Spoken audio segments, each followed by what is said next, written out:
उन सभी का समाधान रोज हमारे योगाहार क्लास में करते हैं। तो ऐसे आज के हमारे बहुत ही ऊर्जावान आदरणीय भगवान दास भैया जी का स्वागत करते हैं इस मंच पर, उनको आमंत्रित करते हैं आदरणीय श्री कुशवाहा जी। जी, आज के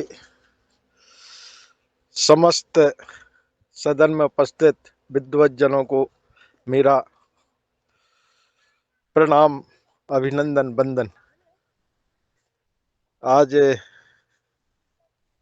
हमारी योगाचार्य बहन जी ने बहुत अच्छा योग कराया और हमारे भाई जी ने तो सबको बहुत देर तक हंसाया भी। और अब मैं तो एक छोटा सा आप लोगों के बीच में कार्य करता हूँ और आपका सेवक। वीडियो ऑन करिए भगवान दास कुशवाहा जी, आपका वीडियो ऑन। जी, तो मैं आप लोगों के बीच में रोज उपस्थित रहता हूँ और रोज सीखता रहता हूँ। सब मैंने आप लोगों से ही सब सीखा है। मैं तो ऑनलाइन ये क्लास चलाना भी नहीं जानता था, जो आप लोगों ने सब सिखा दिया हमको। और करीब मैं 2009 से जैविक खेती कर रहा हूँ और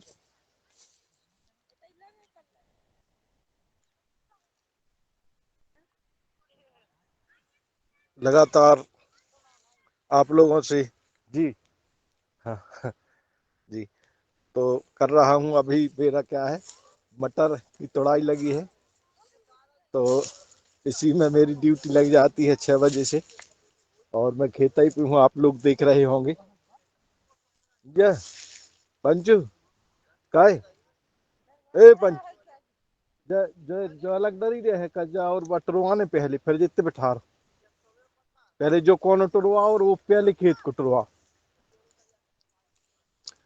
तो मैंने आप लोगों से ही जीवामृत, घन जीवामृत ये सब बनाना सीखा और ये लोगों को बनाने में थोड़ी समस्या होती है।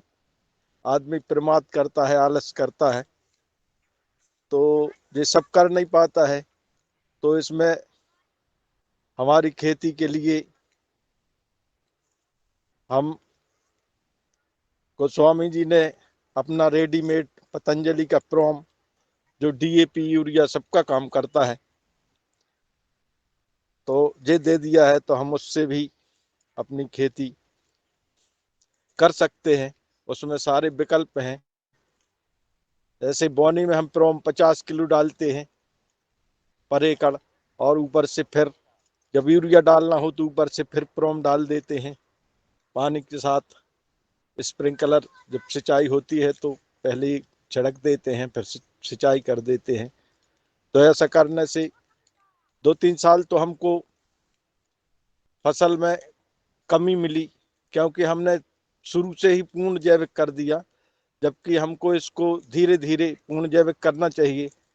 डीएपी का डोज पहले वर्ष 50 किलो देते हैं तो उसको 40 किलो कर दो, 25 किलो अपना प्रोम मिला दो, धीरे धीरे उसको घटाते जाएं तो हम 3 साल में अगर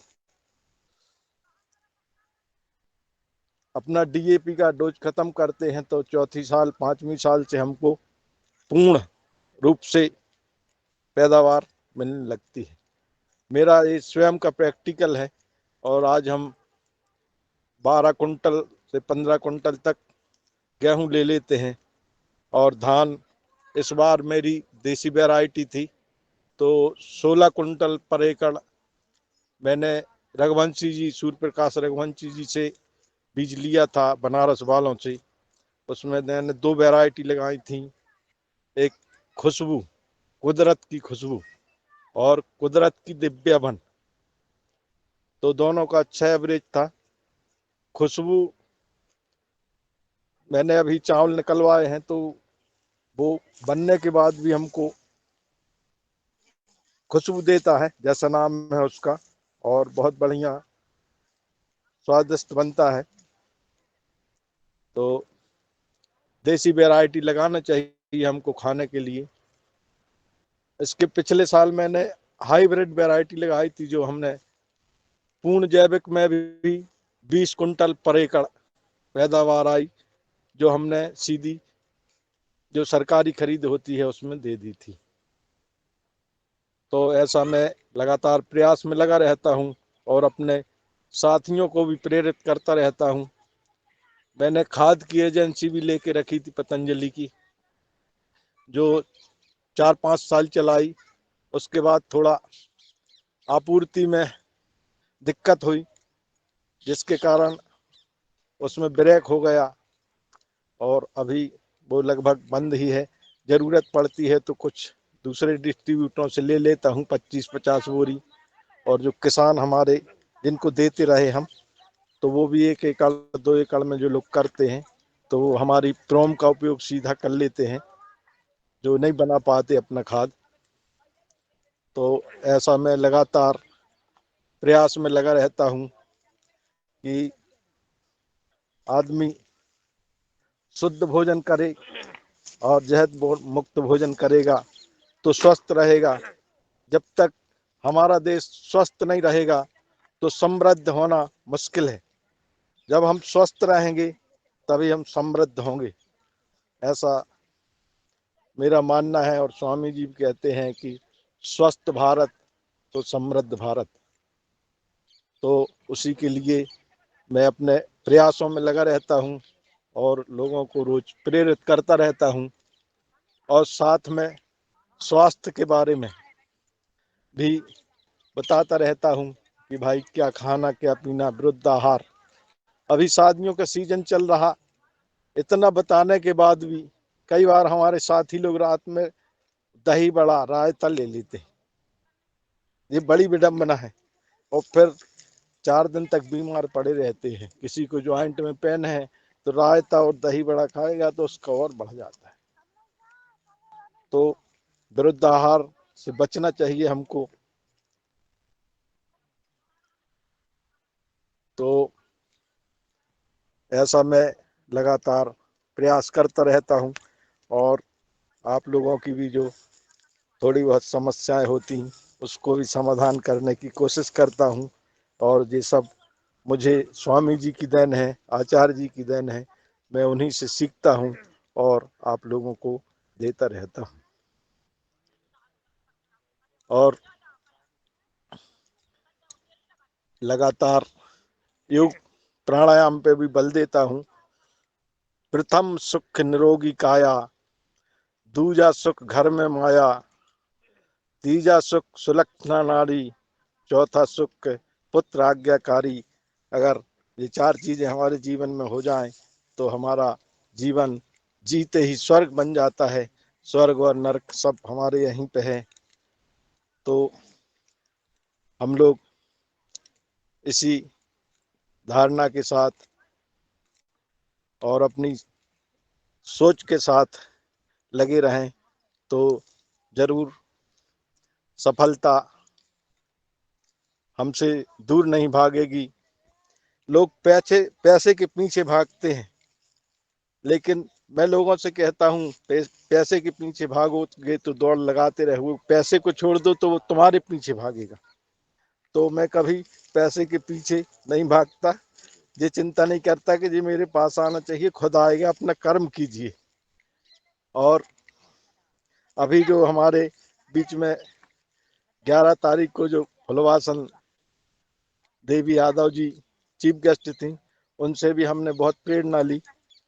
और मैं बड़े साउंड में लगा के उसको आज मैंने पूरे गांव को सुनाया। 5 बजे से 6 बजे तक 1 घंटे पूरे गांव में उसका प्रसारण किया मैंने रिकॉर्डिंग का, और बहुत लोगों ने सुना।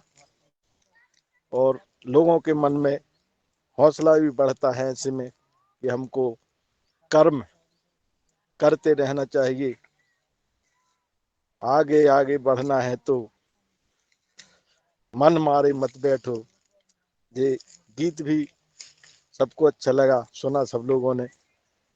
और इसी तरह हम सबसे अपेक्षा करते हैं कि सब लोग ऐसे ही निरंतरता के साथ लगे रहें और योग करते रहें, निरोग रहें और सब कुछ भगवान के सुपुर्द कर दें कि हम तो एक माध्यम हैं, करने वाला करवाने वाला वही है, हम सिर्फ एक माध्यम हैं।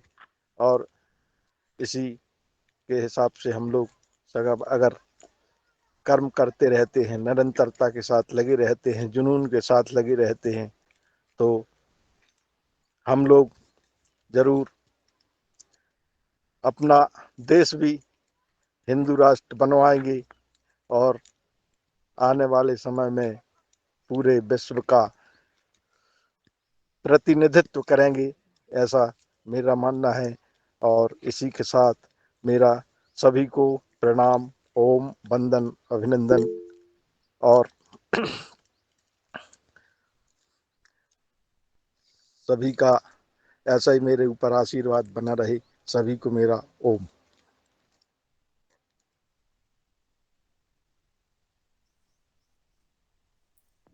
जी आदरणीय भगवान दास भैया जी, बहुत बहुत धन्यवाद। बहुत सुंदर आपने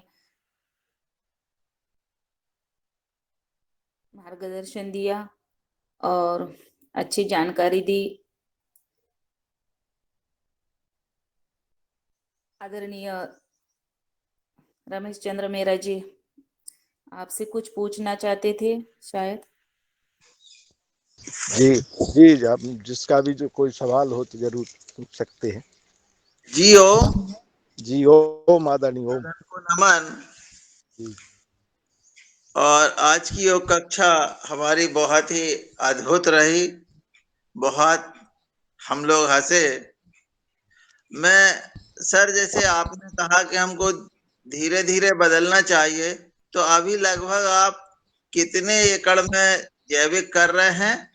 और पिछले साल आप सागर प्रशिक्षण में भी गए थे, तो वहां से आपने वो प्रयोग कुछ किया या नहीं किया? और जी किन किन फसलों को आप जैविक में बो रहे हैं, ये बताएं। जी ओम। जी ओम। जी आदरणीय, मैं अभी तो 2.5 एकड़ में पूर्ण जैविक कर रहा, बाकी मेरे ऊपर पास और है 17, 18, 20 एकड़ है। तो बाकी में मैं पूर्ण जैविक नहीं, लेकिन उसमें आधा अपना प्रोम मिलाता हूँ डीएपी के साथ। और पूर्ण जैविक अभी पूरा नहीं कर पा रहा, उसमें केमिकल का सहारा लेता हूँ। जी 2.5 एकड़ खेती में जो सब्जी थोड़ा बहुत लगाता हूँ घर के उपयोग के लिए, पूर्ण जैविक होती है। पिछले बार मैंने आधा एकड़ में लहसुन लगाया था, पूर्ण जैविक था, और अभी भी मेरे पास रखा हुआ है। और उसका जो पच जाती ना गांठ, वो जी खराब नहीं हो रही, बहुत बढ़िया रखा है। और अभी कुछ बेच दिया हमने, रेट कम थे तो रोक के रखा था, अभी फिर से रेट 40 रुपये पर आ गए, 40-45 फिर बिकने लगा, तो अब उसको हम निकालेंगे, बेचेंगे। और इस बार रकबा कम किया हमने, लहसुन का ज़्यादा नहीं लगाया है, खाने के लिए भर। और इस बार हमने गेहूं लगाया है, सागर से हम लेके आए थे सोना काठी, जी हल्दी काठी ऐसे ही कुछ बोलते हैं, लंबे दाने का गेहूं। और सोना मोती, 2 वैरायटी लाए थे। और देसी वाला गेहूं भी लाए थे, जिसको अपन कठिया गेहूं बोलते हैं। जी 3 वैरायटी लाए थे सागर से, तो तीनों को हमने बढ़ा लिया। 1-1 किलो सोना काठी या हल्दी काठी के यहाँ सब बोलते हैं उसको, मैं भूल सा गया कुछ। और अपना तो 1 किलो में करीब वो 45 किलो हुआ था पूर्ण जैविक में। अरे वाह। और 5 किलो सोना मोती लाए थे, तो वो करीब 3 कुंटल हुआ था टोटल जैविक में। उसमें एक केमिकल नहीं डाला हमने, ना यूरिया डाला ना कुछ डाला। ये तो बहुत अच्छी उत्पादन था, ये तो बहुत अच्छा उत्पादन था। हाँ, उसको हमने छिटक के बोया था, जी तो बहुत बढ़िया हुआ। और कटिया गेहूं का भर थोड़ा गड़बड़ हो गया था, तो उसमें 30 किलो करीब हुआ 1 किलो का। तो तीनों का मैंने बीज बना लिया है। और वो 4 लेयर के उसमें था, लेकिन वो कर नहीं पाया मैं, जो उधर जी सीख के आया था सागर में। तो ऐसा। और मैंने इस बार बहुत किसानों को 5-5 किलो अपना सोना मोती दिया भी है कि सब लोग बीज बना लें। जी तो जी जी। मैंने उसको 120 रुपए किलो में बेचा है, दिया है कुछ किसानों को। किसी ने ज्यादा मांगा तो ज्यादा नहीं दिया। उसको मैंने इस बार करीब 2.5-3 एकड़ में लगाया है सोना मोती। जी और एक वैरायटी हमको रघुवंशी जी ने भेजी है, कुदरत का कुदरत 8, जी 20 किलो दी है। और 2 किलो एक रोटी स्पेशल करके उनने बताया, वो दी है, तो वो भी लगाई है हमने। जी तो जी। उसका बीज संवर्धन करेंगे। और गिरती नहीं है वैरायटी वो, तो ये मैंने किया है। और इनमें सिंचाई कितनी दे रहे हैं सर आप ये गेहूं में? गेहूं में 15 दिन में, 20 दिन में सिंचाई दे देते हैं। मतलब जैसे अपन सामान्य गेहूं में दे रहे हैं उतनी दे रहे हैं? जी जी बिल्कुल। अच्छा, इनमें अभी कोई नष्ट नष्ट तो नहीं आ रहे? नहीं, अभी कुछ पीलापन आया था, तो जी उसमें मैंने अभी एक ड्रम में कंडे डाल दिए हैं। और आजकल में उसका स्प्रे हो जाएगा। और मैंने मुर्गी की खाद रखी हुई है। तो हर बार जैसे अपन यूरिया डालते हैं गेहूं में, दूसरी फसलों में, तो हर बार हम वो मुर्गी की खाद छिड़क के फिर पानी चला देते हैं। जी जी जी जी तो यूरिया का काम और सारे न्यूट्रिएंट्स उससे मिल जाते हैं। जी। ऐसा। और सर इसमें रोटी के लिए स्वादिष्ट कौन सा लगा आपको? रोटी के लिए बढ़िया सोना मोती अच्छा है, पाचन में भी अच्छा है। इसका उपयोग किया कुछ हमने खाने के लिए, जी तो बढ़िया है। उसका डाइजेशन भी ठीक होता है उससे। और शुगर फ्री वैरायटी है सोना मोती। तो जी। ओम सर, ओम ओम। जी जी। ओम ओम अजय जी। आदरणीय बने सिंह जी का भी कोई सवाल है, हैंड दिख रहा उनका भी, तो वो भी कर सकते हैं बात। जी नमस्कार, सदन के सभी लोगों को प्रणाम, और आज के हमारे मुख्य अतिथि को भी। मेरा सुझाव है कि जैसे आप बता रहे थे विशेषकर प्राकृतिक खेती के बारे में, जी और उससे लगभग फिर बिजाई के बारे में। बिजाई की आप जैसे बोल रहे हैं, गेहूं की बिजाई फेंक करके भी करते हैं और सीडिल चला करके भी करते हैं। हाँ जी जी। फेंक फेंकने वाले में ज़्यादा उत्पादन आता है या बिजाई करने वाले में ज़्यादा उत्पादन आता है? उत्पादन तो अभी तक तो मैं सीड ड्रिल से ही बो रहा था, जी लेकिन पिछली बार मैंने जो बताया कि मैं 5 किलो सोना मोती, 1-1 किलो, तो इनको छिटक के ही बोया तो बढ़िया रहा। और इस बार फिर जो मैंने बनारस से जो मिला बीज लाया हूँ, तो वो छिटक के ही बोया है मैंने। और जी। बाकी जो सोना मोती वो है, वो सीड ड्रिल से बोया है रोम के साथ अपनी। तो सीडिल लगभग से जब ज्यादा बो रहे अंतर हैं नहीं तो पड़ता। हमेशा सीडिल से बो रहे हैं या फेंक के भी बोते थे पहले? इसका रिवीजन है क्या, कुछ पता थोड़ा सा? कैसा आदरण? सीडिल से बोने में ज़्यादा उत्पादन आता है या फेंकने में ज़्यादा उत्पादन आता है? लगभग ज्यादा अंतर नहीं पड़ता आदरणीय, बराबर ही होता है। जी जी जी, धन्यवाद। बीज की मात्रा में थोड़ा अंतर पड़ जाता है। छिटक के बोने में बीज कम लगेगा आपको, जी और सीड से बोंगे थोड़ा ज्यादा जी। लगेगा। जी। ओम।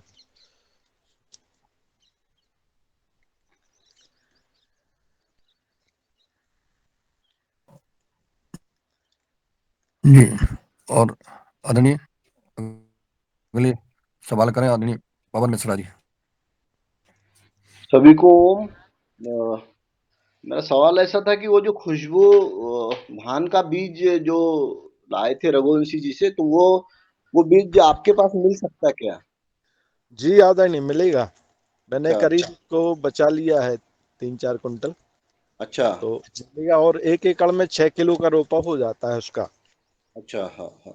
हाँ, तो एक वो एकड़ में 6 किलो। अच्छा, तो वो कैसा बुलाना पड़ेगा? कैसा मैं पैसे भेज दे का ऐसा कैसा करूँ? अ, पता वो देंगे आपका?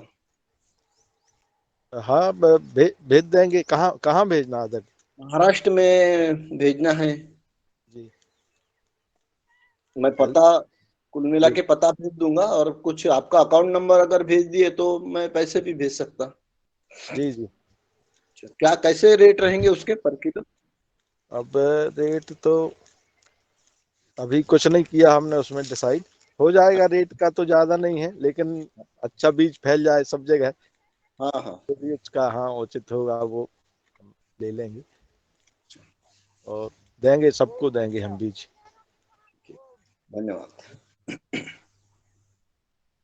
आदरणीय पवन मिश्रा जी बहुत बीज का वो कर रहे हैं, इनको संग्रह करते हैं और बीज के तो बहुत बड़े कई वैरायटी के बीज का संग्रह किया है, बीज बैंक है इनका। इसलिए आदरणीय कुशवाहा जी अपन को इनको जी ज्यादा रेट में नहीं देना है, ताकि ये बीज महाराष्ट्र में और हर जगह कई नहीं देश नहीं, भर में इनके माध्यम से, आदरणीय पवन जी के माध्यम से पहुंच जी जाएगा। तो अपन को ये पुरुषार्थ करना है। बिल्कुल बिल्कुल देंगे आदमी। अगला और वृंदावन वैरायटी है जो जी, उनकी कुदरत, वो भी अच्छी अगला पैदावार। सवाल आदरणीय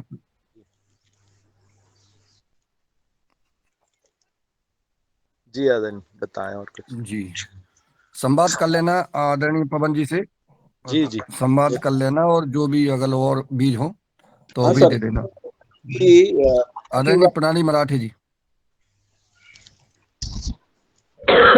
ओम। आदरणीय सदन को सादर प्रणाम। आज का योग का उद्बोधन ही बहुत अच्छा रहा, और आदरणीय भगवान दास जी, आपने जो बहुत अच्छी जानकारी दी वो सुंदर थी। और पूर्ण गांव को फूलवासन देवी की जो स्टोरी सुनने का प्रयास किया, वो भी सुनकर बहुत अच्छा लगा।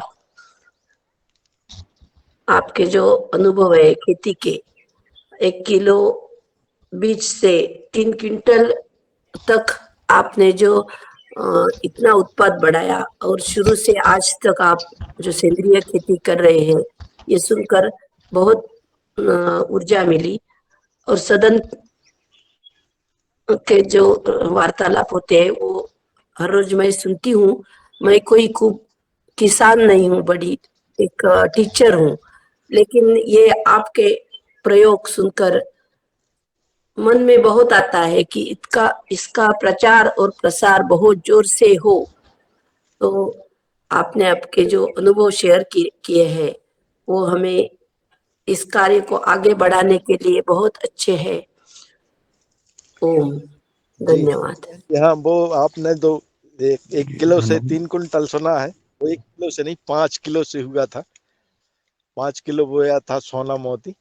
1 किलो हमने हाँ, तो सोना हाँ, मोती क्या है ये? कैसा बीज है ये? गेहूं है धान ये, का? नहीं गेहूं का बीज है बहन गेहूं? जी। जी जी। गेहूं, हाँ। है, हाँ, शुगर गेहूं। फ्री ओम होता है। ओम। जी, हाँ, शुगर फ्री होता है और खाने में अच्छा होता है। जी हमारे यहाँ नहीं, गेहूं होता ही नहीं है, चावल होता है। जी जी जी हाँ जी। चलिए, तो चावल की वैरायटी हम देंगे सबको, जितना सबके पास पहुंचेगा कोशिश करूंगा मैं सबको ओम। देने। धन्यवाद धन्यवाद। ओम। ओम। ओम जी, हमको तो कुछ बोलना था। जी, आदरणीय पवन मिश्रा जी। सर, ओम जी, जी। स्वागत है आपका। मुझे मैं कल एक बीज फेस्टिवल ले रहा है अपने खेत में, जहाँ अलग अलग बहुत से गांव की महिलाएं वहां इकट्ठी होने वाली है, और ओम जी। बीज बीज दान का प्रोग्राम है। तो महिलाएं, सभी महिलाएं, जो भी बीज है प्रकृति में, जो भी बीज है, फल का, फूल का, पौधों का, और सभी हमारी एरिया में जितने भी फसलें होती थी पुरातन, वो सभी प्रकार का बीज लेकर आएंगे और हमको दान करेगी बीज बैंक में। और हमारे बीज बैंक में जो भी बीज है तो उनको सब लगा रहना, और जो भी बीज उन्हें चाहिए वो बीज सब लेकर जाएंगी। वो तो कल महाशिवरात्रि के दिन हमने एक बड़ा प्रोग्राम अपने ही खेत में रखा वाला है, महाराष्ट्र में। तो करीबन 60-70 महिलाएं वहां इकट्ठे होने वाली है। तो मुझे एक नंबर चाहिए। हेलो सर जी। बोला क्या निकाल दी क्या? आधार कार्ड निकाल। ओम जी। हाँ, जी, मुझे मैं मोबाइल नंबर। अभी अभी योगा करवा रहा था। मैं संतोष कुमार पाल, झारखंड से हूँ। आप लोग बहुत अच्छे कार्य कर रहे हैं बीज के प्रति, तो ये हमको भी जानकारी थोड़ा देते कि कैसे ये चीज हम अपने भी झारखंड में शुरू कर सकते थे। ओम जी। हाँ सर। हाँ, बोल रहे कि ये झारखंड बोकारो से मैं बोल रहा हूँ कि मैं भी अपने जिले में ये सब प्रोग्राम मैं कैसे शुरू कर सकूं, इसके लिए कुछ मार्गदर्शन देते तो बहुत अच्छा। इसके लिए आपको वहाँ जो महिला है उनके एक छोटे छोटे समूह तैयार करना जरूरी है। 10 ठीक। महिलाओं 12 महिलाओं का जो समूह है, उस हाँ। समूह को तैयार करना जरूरी है कि समूह एक जगह अगर इकट्ठा हो गए सब लोग तो एक एक वहाँ शक्ति, एक ऊर्जा निर्माण, ऊर्जा पैदा हो जाती। और फिर उनको ठीक। ये जो विचारधारा है कि अपने जो बीज नष्ट हो रहा, अपनी मिट्टी दिनों दिन बीमार हो रही, मानव का स्वास्थ्य बिगड़ रहा, तो ये जो बातें हैं, जो जैसी हमारी जैव विविधता नष्ट हो रही, हम अकेले तो नहीं जी पाते, हमको सबके साथ में ही जीना पड़ेगा। तो ये जो विचारधारा है, ये विचारधारा रखना पड़ेगा, लेकिन बीज से काम को शुरुआत करना पड़ेगा, क्योंकि महिलाएं ही पूरे भारत में जो भी बीज को इकट्ठा करने का काम करती थी, तो हमारी जो माँ है, हमारी जो बहनें हैं, वही बीज को इकट्ठा करती थी। तो उसको अगर एक जगह अगर बुलवाए तो उनके पास काफी बीजे है, यानी बीज अभी भी गांव में रखे हुआ है, तो उनको अगर हमने एक जगह लाए और बीज दान की प्रक्रिया के लिए, आपके पास जो भी बीज है, चाहे किसी फल का होगा, पौधे का होगा, या किसी सब्जियों का बीज होगा, तो जो भी बीज है, तो आज आप हमको जितना भी है, यानी एक चम्मच भर बीज है या जितना भी बीज उनके पास है, तो वो बीज हमको दो। तो हम क्या करते हैं कि हम उस बीज को दूसरे महिलाओं को, या फिर अपने खेत में कुछ बीज ऐसे होते हैं तो बड़ा हाँ, और फिर मल्टीप्लाई करने के बाद फिर से उसको बांटते। तो बीज बैंक का काम ही वो है कि हमारे पास बीज बैंक हो, या जो समूह है उनकी भी बीज बैंक अगर होती, उनकी अगर थोड़ी सी दृष्टि बढ़ गई तो समूह का भी बीज बैंक हो सकता है। बीज देना है हमने, जैसा हमने भगवान दास जी से ये बीज हम मंगवाएंगे और हम सबको देंगे थोड़ा थोड़ा, और हमारे भी खेत में इसको लगाएंगे। वो जो अच्छा बीज है, जो रघुवंशी जी ने जो बीज को या उसको निर्माण किया, तो हमको सब जगह बढ़ाना है। तो इस तरीके की प्रक्रिया है। तो हमने एक अपने भारत देश में बहुत से त्योहार होते हैं, और हर त्योहार का एक साइंटिफिक रीजन है, एक वैज्ञानिक कारण है। तो हमने महाशिवरात्रि के दिन हमारे खेत में एक छोटा सा मंदिर है शिव जी का, और काफी एक छोटा सा टूरिज्म है, एक परिसंस्था, एक इको टूरिज्म, एक परिसंस्था वहां डेवलप की वाली है। तो वहां पे सभी महिलाएं आती है इस दिन। तो हमने उस दिन का औचित्य रख कर के सभी को एक समय रहता, और उस समय का अच्छा एक इस्तेमाल हमने किए। और वहाँ 40-50 महिला अलग अलग गांव से भी आती। तो हमने 11 बजे से तो 12 बजे तक एक घंटे का थोड़ा सा प्रोग्राम रखे कि जिसमें बीज का आदान प्रदान या बीज दान प्रक्रिया है। तो हम रजिस्टर रखेंगे, उसमें बीज किसने दिया, कहाँ से आया, उसकी विशेषता क्या है, उसका प्रमाण क्या है उस बीज का। तो इस तरीके से, क्योंकि बीज कुछ खुशी एक व्यक्ति के पास नहीं है, बीज समाज में फैले वाला है। और उस बीज को हमको, जैसा हमारे यहाँ पे कुछ बेर की बहुत अच्छी वेराइटी है, खट्टी मीठी कुछ मीठी, तो हम उसके इधर दूर ख्याल कर देते इस अच्छी प्रजाति को। अलग अलग गांव में ये अलग अलग प्रजाति है, जो हमारे पुराने सब जो प्राकृतिक जो हमारे फल फूल थे, तो हम उसके इधर हमारे यहाँ बड़ी मात्रा में होने से ख्याल नहीं देते। तो हमने उसको अभी उसमें गुड़ डाल के, अच्छा देशी गुड़ डाल के उसका बोरकुट हमने तैयार किया। अभी 5 क्विंटल बेर मैंने 10 रुपए किलो से हमने अभी इकट्ठा कर लिए, कि उससे 10 रुपए किलो हमने गांव के महिलाओं को दिए, तो उनको रोजगार मिल गया। गीले बेर अगर है तो हम 5 रुपए किलो लेते, बेर अगर सूख कर वो देते हैं तो हम 10 रुपए किलो लेते। और 1 क्विंटल बेर का जब हम उसको बारीक करते हैं, उसको पाउडर कर लेते हैं, तो उसकी 60 किलो 65 किलो उसकी पाउडर मिल जाती है हमको। और बाकी तो वेस्ट जाता, और उसमें फिर हम उसमें बेर खट्टे हैं या मीठे हैं उसको देखकर फिर उस मात्रा में हम उसको देशी गुड़ मिला देते, और उसका बहुत ही अच्छा हमारे यहाँ पे बोरकुट तैयार हो जाता। और हमारे जो छोटे छोटे सेंटर है, या हमारे जो सोशल ये ग्रुप तैयार किए वाले हैं व्हाट्सएप पे, उसके जरिए हम बता देते कि हमारे पास बहुत ही अच्छा बोरकुट हमारे पास अवेलेबल है। तो लोगों को मार्केट से कोई मिलावट वाली चीज लेने की जरूरत नहीं पड़ती। वो हम कोई ऑर्डर देते और घर बैठे हुए ये सब हो जाता। तो हम हर माह या हर 15 दिन खेत में इस तरीके की कुछ किसानों की, कुछ महिलाओं की, कुछ युवकों की, कुछ युवती की, तो हम ऐसी मीटिंग वहां लेते हैं और उनको इस तरीके की जो नेचर है खेत दिखाने के थोड़े से ये लेते कि उनको नेचर को कैसा देखना, कौन सी फसलें लगाना, कौन सी फसलें कौन से सीजन में आती। तो बच्चों को और इन सभी लोगों को, नए जो पढ़े लिखे बच्चे हैं जो बहुत वेल क्वालिफाइड है लेकिन खेती के बारे में कुछ पता नहीं है, मिट्टी के बारे में कुछ पता नहीं है, तो उनको मिट्टी को देखना, ये हम उसको कैसे किस नजर से उसको देखना, ये वहां पे उनके द्वारा हम बातचीत करते और वो देखने की जो दृष्टि है वो उनको हम समझाते। तो अभी महाशिवरात्रि के दिन मैंने एक बीज फेस्टिवल भी रखा है कि इन चीजों को कैसा बनाना, उनको हम वहाँ बनाना भी सिखाएंगे कि कुछ हमारे यहाँ पे बहुत महाराष्ट्र में बहुत, जैसा ये साल जो है 2023 भारत सरकार ने मिलेट्स वर्ष करके घोषित किया है पूरे दुनिया में। तो यहाँ पे ज्यादा मात्रा में होता है क्योंकि यहाँ हमारा एरिया जो है वैसा ट्राइबल एरिया है, तो कोदो कुटकी और ये सारी बातें यहाँ होती। तो उसके बाय प्रोडक्ट कैसे तैयार करना, उसके लड्डू कैसे तैयार करना, तो ये सारी बातें उनको कल जिनको आती उनके जरिए, जिनको नहीं आती उनको सिखाई जाएंगी। कुछ करना नहीं है, सिर्फ वो जिन महिलाओं को बातें बनाते आती उनसे हमने देखे कि तुमको क्या क्या बनाते आता है इसमें का। वो कुछ महिला है कि हमको ये आता वो आता, हम ये बनाते वो बनाते, तो वो 1 घंटे में उधर दूसरा स्टॉल लगेगा, वहां पे जिनको रुचि है वहां जाएंगे और वो कैसा बनाने का, उसकी विधि क्या है, तो वो उनको सिखाएंगे और जिनको नहीं आता वो सीख लेंगे। तो इसमें कुछ अलग से कुछ करने की कोई जरूरत नहीं है, अपने एरिया में ही सभी बातें हैं। यानी मास्टर ट्रेनर भी वही है और सीखने वाले लोग भी है, तो उससे उसको रोजगार मिलेगा, उसको उसको किसान लगाएंगे क्योंकि जब डिमांड है तो लगाएंगे। जैसे राजगुरे के लड्डू है, भारत में हर जगह मिलते हैं लेकिन लोगों को पता नहीं है कि उसको घर के घर में कैसा उसको भूनना, उसके बाद में उसके लड्डू कैसे बनाना, उसमें गुड़ की मात्रा कितनी डालना, उसमें शुद्धता कैसा लाना, उसमें सफेदपन कैसा लाना। तो ये सब बातें उनको बताई जाएंगी कि जिनसे उनका आत्मविश्वास बढ़ेगा। सिर्फ समूहों को इकट्ठा करके ज्ञान देना नहीं है।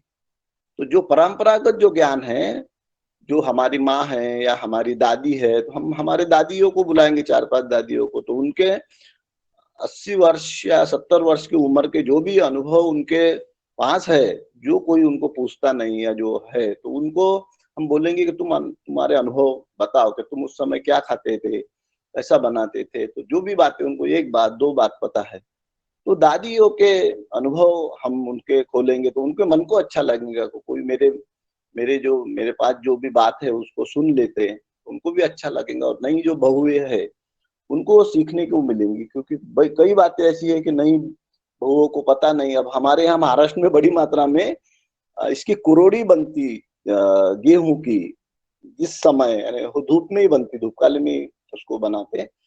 लेकिन नई जो अभी बेटियां जिनकी ब्याह हो जाता उनको ये कुरोड़ी नहीं बनाते आता, क्योंकि उनको गेहूं से दूध तैयार करने की प्रोसेस नहीं पता। लेकिन हम वो कुरोड़ी 300 रुपए किलो के हिसाब से लेते और हम हमारे जो आउटलेट है वहां पर बेचते। तो 20 रुपए किलो का, 30 रुपए किलो का गेहूं और उसके 300 रुपए पर केजी बनते। तो हमको ये सिखाना है नई बहुओं को कि तुम ये बना सकते हैं, तुम्हारा आत्मविश्वास बढ़ सकता है। ऐसी कई बातें हैं, यानी ऐसी जब तक हम खेती में से निकलने वाले माल का बाय प्रोडक्ट नहीं तैयार करेंगे और उसको मार्केट में नहीं बेचेंगे, क्योंकि मार्केट बहुत बड़ा है, सबके लिए खुला है और जहाँ क्वालिटी है वहाँ मार्केट है, चाहे कितनी भी बड़ी स्पर्धा हो।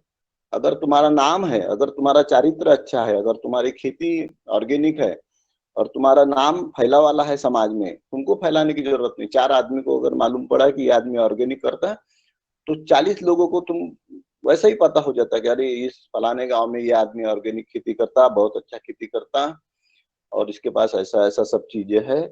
तो समाज ही तुम्हारी बात को बड़े मात्रा में फैला देता। तो इस तरीके से जो भी माल है हम इकट्ठा अगर आ गए तो खेती में का जो भी माल है वो हम उसके बाय प्रोडक्ट तैयार कर सकते। तो मुझे अच्छा लगा कि इन्होंने रघुवंशी जी ने बहुत बड़ा काम किया है राष्ट्रपति द्वारा। रघुवंशी जी को काफी पुरस्कार बीज के बारे में कुदरत करके उनके गेहूं के, और काफी सीड उनके पास है। मैंने भी अभी उनसे देशी पपीता बीज अभी मैंने बुलवाया, मैंने उनके अकाउंट में पैसे भेज दिया, क्योंकि हमारे यहाँ देशी पपीता का बीज लुप्त हो गया। पूरे भारतवर्ष में अभी देशी पपीता का बीज नहीं मिलता, सब हम विदेशी पपीता का बीज ले रहे हैं, जो खाने में बड़ी कड़ी कड़क है, स्वाद नहीं है वो, ताइवान करके पपई। तो मैंने उनसे अभी 50,000 रुपए पर केजी कुछ उन्होंने रेट बताए थे, और 30,000 रुपए पर केजी, ऐसी दो वेरायटी है उनके पास। तो मैंने उनके अकाउंट में पैसे डाल दिया, 50-50 ग्राम में तो अभी बुलवाया 5,000 रुपए भेज के। तो हमको ये, अगर पपीता मेरे खेत में लग गई, मैं कुछ महिलाओं को दूंगा, तो देशी पपीता का बीज जहां भी हर इधर फैल जाएगा। तो हमको इसी तरीके से इस बात को बढ़ाना जरूरी है। हमको जब तक एक्शन मोड पे नहीं आएंगे, हम जो भी उस हमको विचारधारा पता है, लेकिन हमको चलना पड़ेगा, तभी हम पहुंचेंगे। ओम ओम। तो मुझे भगवान दास जी का नंबर चाहिए था। तो हमको हमको ये जानकारी चाहिए, आप लोग क्या कोई वहाँ कृषि सरकारी संस्था से भी जुड़े हुए क्या?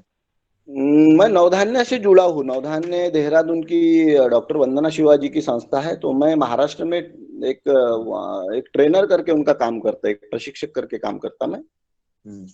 तो नवधान्य जो है वो देहरादून से है, और वो कुछ महिलाओं के समूह तैयार करके इस तरीके की विचारधारा को फैलाते।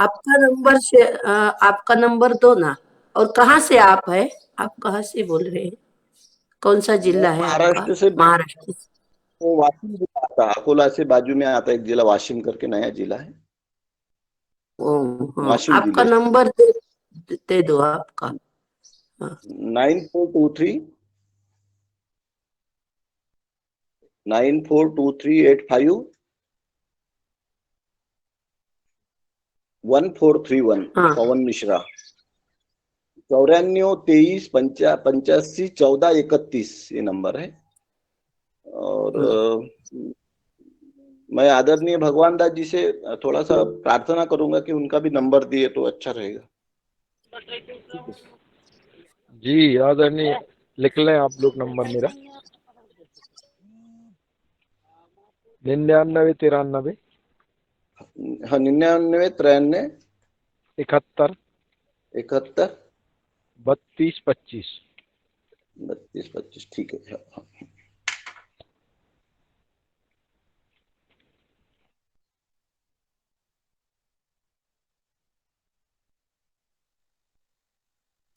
जी बहुत बहुत बहुत धन्यवाद आदरणीय पवन मिश्रा जी। एक बहुत महान कार्य कर रहे हैं आप महाशिवरात्रि के पावन पर्व पर।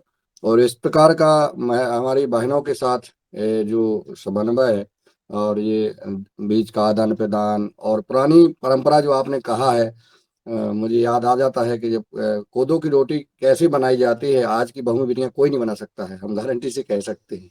लेकिन कोदो की रोटी कैसे बनाई जाती है, फेकरा लठारा, ये मोटे अनाज की जो रोटी बनती हैं, वो आजकल की बहू बेटियां नहीं बना सकती हैं। तो पुरानी दादी दादियों को वो सिखाना चाहिए, क्योंकि आने वाला समय अब मोटे अनाज का आ रहा है, जो सरकार जो है ध्यान दे रही है, हर व्यक्ति समाज ध्यान दे रहा है।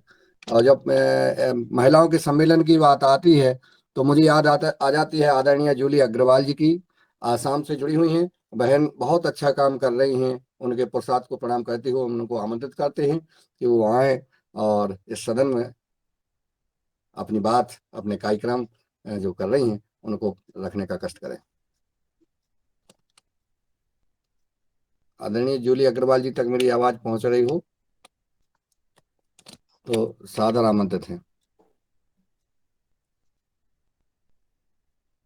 चलिए, शायद आवाज नहीं पहुंच रही है। अब मैं आमंत्रित कर रहा हूं आदरणीय पवन सर जी को कि वो आए और हम सबको संबोधित करने का कष्ट करें। और साहू जी, आप अपना माइक बंद रखें प्लीज। नमस्कार, ओम। और आज की भी हमारी सेशन जो है 646वां योग आहार का जो कार्यक्रम है, बहुत ही सुंदर तरीके से संपादित हो रहा है। बहुत सुंदर वार्तालाप आज मुख्य अतिथि द्वारा और फिर पवन मिश्रा जी द्वारा, और जो प्रश्न वगैरह, जानकारी का आदान प्रदान, नंबरों का आदान प्रदान, बहुत सुंदर तरीके से हम विस्तारीकरण कर रहे हैं विचारों का, अनुभवों का, और खेती में काम करने के लिए जो अब अलग अलग तरीके से लोग सोच रहे हैं, इसका एक बहुत सुंदर एक प्रस्तुतिकरण।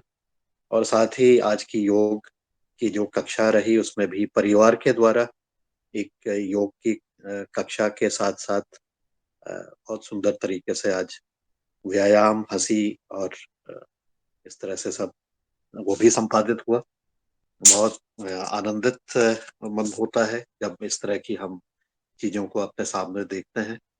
और यह कार्य अभी, जैसा मैं कल भी बता रहा था कि हमारे वहाँ अभी कुछ महिलाएं पंजाब से आई थी, तो ये जो महिलाएं थी ये कृषि सखी हैं। ये भारत सरकार का जो ग्रामीण विकास मंत्रालय है, यहाँ पर ये पंजाब में कृषि सखी के रूप में ग्राम विकास विभाग के साथ मिलके ग्राम स्तर पर प्रेरित करने का कार्य कर रही हैं। और यह कार्य सभी राज्यों में, सभी जगह पर हो रहा है। धीरे धीरे कृषि सखियों का एक काडर बनता जा रहा है, और ये कृषि सखी अपना न्यूट्रिशन गार्डन बनाते हुए अपने घर के लिए पोषक सब्जी, फल जो भी वो बना सकती हैं अपने घर के आसपास, छोटी छोटी वाटिका बना करके उसमें अपने परिवार के लिए शुद्ध, जैविक, प्राकृतिक रूप से तैयार भोजन को तैयार करने के लिए ये भी कार्य कर रही हैं। ये साथ ही ये सखियां जो है पशुपालन के क्षेत्र में भी पशु सखी के रूप में भी कार्यरत है, जिससे स्थानीय स्तर पर जो होने वाली समस्याएं हैं उसका भी निदान किया जा सके। तो कल इनके साथ बहुत सुंदर हमारा एक मृदा परीक्षण के ऊपर, और मृदा परीक्षण के साथ उसके लिए एक जो मशीन बनी हुई हमारी छोटी सी, बहुत छोटा सा एक बॉक्स है, उसमें आप डालते हैं तो उसका मशीन के माध्यम से उसका कलर को रीड कर लेती है मशीन, और आंख के द्वारा जो दी जाने वाली इसमें जो त्रुटियां हैं, अलग अलग लोगों की आंखों में अलग अलग तरह की रीडिंग हो सकती है, वो त्रुटियों को दूर करती है। तो इसके बारे में कल इनका एक प्रशिक्षण हुआ, जानकारी दी गई और इनसे प्रैक्टिकली करके कराया गया, जिससे ये वापस जा करके अपने अपने कार्य क्षेत्र में अपने आसपास के खेत की मिट्टियों की जांच कर सकें, और उसके लिए जो किसान हैं उनको संतुलित मात्रा में, अगर वो फर्टिलाइजर डालते हैं, केमिकल डालते हैं, तो संतुलित मात्रा में वो डालें। ऐसा करने के लिए उनको संस्तुति दे सकती हैं, और ये सब उनके फोन के माध्यम से भी, ये स्मार्टफोन के माध्यम से जो हमने विकसित किया है उसके माध्यम से ये किया जाएगा। तो अब जो हमारे लिए जो महत्वपूर्ण चीज है इसमें वो ये है कि जो न्यूट्रिशन गार्डन बना रहे हैं उसके भी एक उनके जो दिल्ली के जो कार्यालय है वहां से भी एक महिला आई थी, उनसे भी मैंने अनुरोध किया है आने वाले दिनों पर वो अपने इस कार्यक्रम के बारे में और विस्तार पूर्वक बताएंगी, इस कार्यक्रम से जुड़ेंगी हमारे योगाहार कार्यक्रम में, और पोषण वाटिका और अन्य तरीके से जो उनके कार्य चल रहे हैं उसके बारे में बताते हुए हर एक घर में एक पोषण वाटिका जरूर हो, चाहे वो शहर में रहने वाला व्यक्ति हो, चाहे वो किसान हो, किसान के वहां तो बन ही सकता है, लेकिन जहाँ किचन गार्डन है वहां पर बनाएं। अगर किचन गार्डन के लिए भी जगह नहीं है, फ्लैट में है, तो ऐसी उपयुक्त जगह पर बनाने का प्रयास करें जहाँ पर संभव हो। तो ऐसी पोषण वाटिका पर हम आने वाले दिनों पर इनसे अनुरोध करेंगे, ये भी काफी व्यस्त रहती है, तो वो उनके अनुभव क्या रहे हैं इसके बारे में हम बातचीत करेंगे। इसी प्रकार से कल इनकी फिर हमने मीटिंग भी हुई आचार्य जी के साथ, एक बड़ी सूक्ष्म सी मुलाकात भी हुई। तो उसमें भी जब आचार्य जी ने अपना उद्बोधन दिया तो उन्होंने पूछा, तुम्हारा ये जो कार्यक्रम है किसानों के साथ जो वार्तालाप होती है अब उसको कितने दिन हो गए हैं? तो मैंने बताया कि अब 655 दिन हमारे लगभग हो गए। तो जो कल बातचीत हो रही थी कि हमारे इस योगाहार कार्यक्रम की बारे में आचार्य श्री भी चर्चा करते हैं जब भी मौका मिलता है, और वो बताते हैं कि हमारे किसान एक दूसरे से संवाद करके एक दूसरों की समस्याओं का समाधान करते हुए अपने अनुभवों का आदान प्रदान करते हुए आगे बढ़ रहे हैं। तो ये भी एक बहुत खुशी की बात है कि इस तरह से भी हमारे जो मार्गदर्शक हैं वो भी इस कार्यक्रम के बारे में समय समय पर खुद ही अपने स्तर से ही बाकी लोगों को बता रहे हैं। ये भी अच्छा लगता है जब हमें बिना बताए हमें उसको वो स्वयं ही इस विषय के बारे में बताते हैं। तो हम अपने प्रयास को जारी रखना है, अपनी गुणवत्ता को हमें ध्यान में रखना है। जो भी हम काम करेंगे उसका विस्तारीकरण करना है, जो भी अच्छा काम करना है उसका विस्तार करना है, एक दूसरे को सहयोग देना है। इसी से चलते हुए हमारा ये पतंजलि योगाहार परिवार बड़ी हंसी खुशी राजी खुशी प्रेम पूर्वक आगे बढ़ते जा रहा है। और यह जो अब थोड़ा सा हम विस्तार करने की तरफ बढ़ रहे हैं, विस्तार के माध्यम से आज कल जो पवन मिश्रा जी शिवरात्रि के अवसर पर बहुत सुंदर समय आपने ढूंढा है। ये बीजों का आदान प्रदान करें, बीजों का संग्रहण करें, इसके हमारी भावना भी जुड़ती है। हमारा जो स्पिरिचुअलिटी कोशेंट की बात हो रही थी, SQ सोशल कोशेंट की बात हो रही थी, तो वो सब चीजें भी इससे इसका विस्तारीकरण होगा। तो ऐसे प्रेम पूर्वक तरीके से हम आगे बढ़ते रहेंगे, हम इस तरह से कार्य करते रहेंगे। और इस कार्य में सब लोग मदद कर रहे हैं एक दूसरे की, सब लोग एक दूसरे को सहयोग कर रहे हैं। और जैसा हम बात भी कर रहे थे अभी, ये समय में ये परिवर्तन हो रहा है, चाहे वो मोटे अनाज की तरह हम परिवर्तित हो रहे हैं, चाहे जैविक प्राकृतिक खेती की तरफ हम परिवर्तित हो रहे हैं, हमारे विचारों में भी परिवर्तन हो रहा है। हमारे इस युग में हम बहुत सारी चीजें, नई चीजें देखने को हमें मिल रही हैं जो कि पहले नहीं देखी थी। उस विषय पर भी उन सब ऐसे प्रसंगों के ऊपर हमने पूर्व में भी चर्चा की है। तो हम अपने आसपास के चीजों को ध्यान पूर्वक देखते रहें कि कैसे ये परिवर्तन हो रहा है। अब ये मौसम परिवर्तन का भी समय आ गया है। तो ये स्प्रिंग का सीजन, बसंत ऋतु का आ गया है। बसंत ऋतु में वैसे ही उमंग से हम जीवन को हमारा भर जाता है, हवा से और पक्षियों की आवाज से, और हमारे पेड़ों में जो अब कहीं कहीं पर जो इस क्षेत्र में भी अब फूल आने लग गए हैं, नई पत्तियां आने लग गई। तो ये सब परिवर्तन हो रहा है, ये परिवर्तन हम सब लोग देख रहे हैं और इससे हम आनंदित हो रहे हैं। इस तरह से अब आज मैं अपनी बात को यहीं पर विराम देता हूँ। सभी को बहुत बहुत नमस्कार, ओम प्रणाम, धन्यवाद।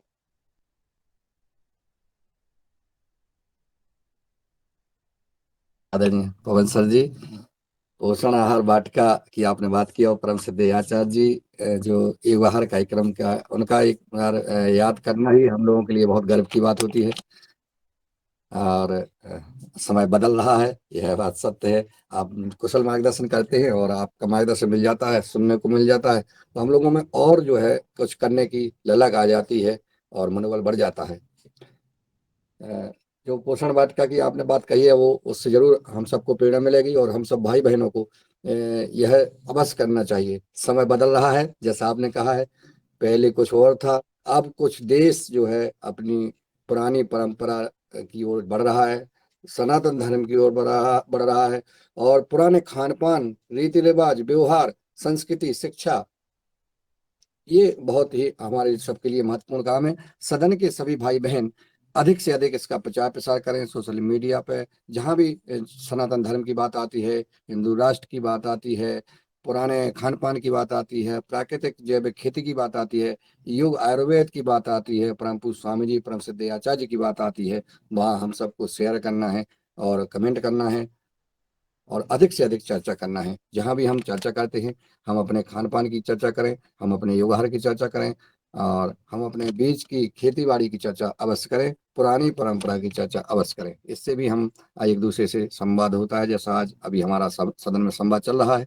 सदन में उपस्थित भाई बहन कोई संवाद करना चाहते हैं इस हमारे बीज के ऊपर, हमारे आदरणीय भगवान दास जी के ऊपर, जो उन्होंने कहा है, या किसी को कोई तकलीफ है, हमारे आदरणीय आज के चीफ गेस्ट महोदय एक वैद्य भी है, और जो है वह विभिन्न प्रकार के रोगों का इलाज भी बताते हैं। रोज हमको योगाहार कार्यक्रम में टिप्स भी देते रहते हैं। अगर किसी भाई बहन को कोई परिवार में या खुद स्वयं में कोई किसी प्रकार की तकलीफ है, तो वो भी पूछने का कष्ट करें, वो भी हमारे आदरणीय चीफ गेस्ट महोदय भगवान दास कुशवाहा जी बताएंगे। और अगर किसी के कोई भी बात हो वो रख सकते हैं। मैं इसके बाद में अब आगे कार्यक्रम बढ़ाता हूँ। हमारे साथ सदन में आदरणीय कुलदीप पुनियाल जी जुड़े हुए हैं।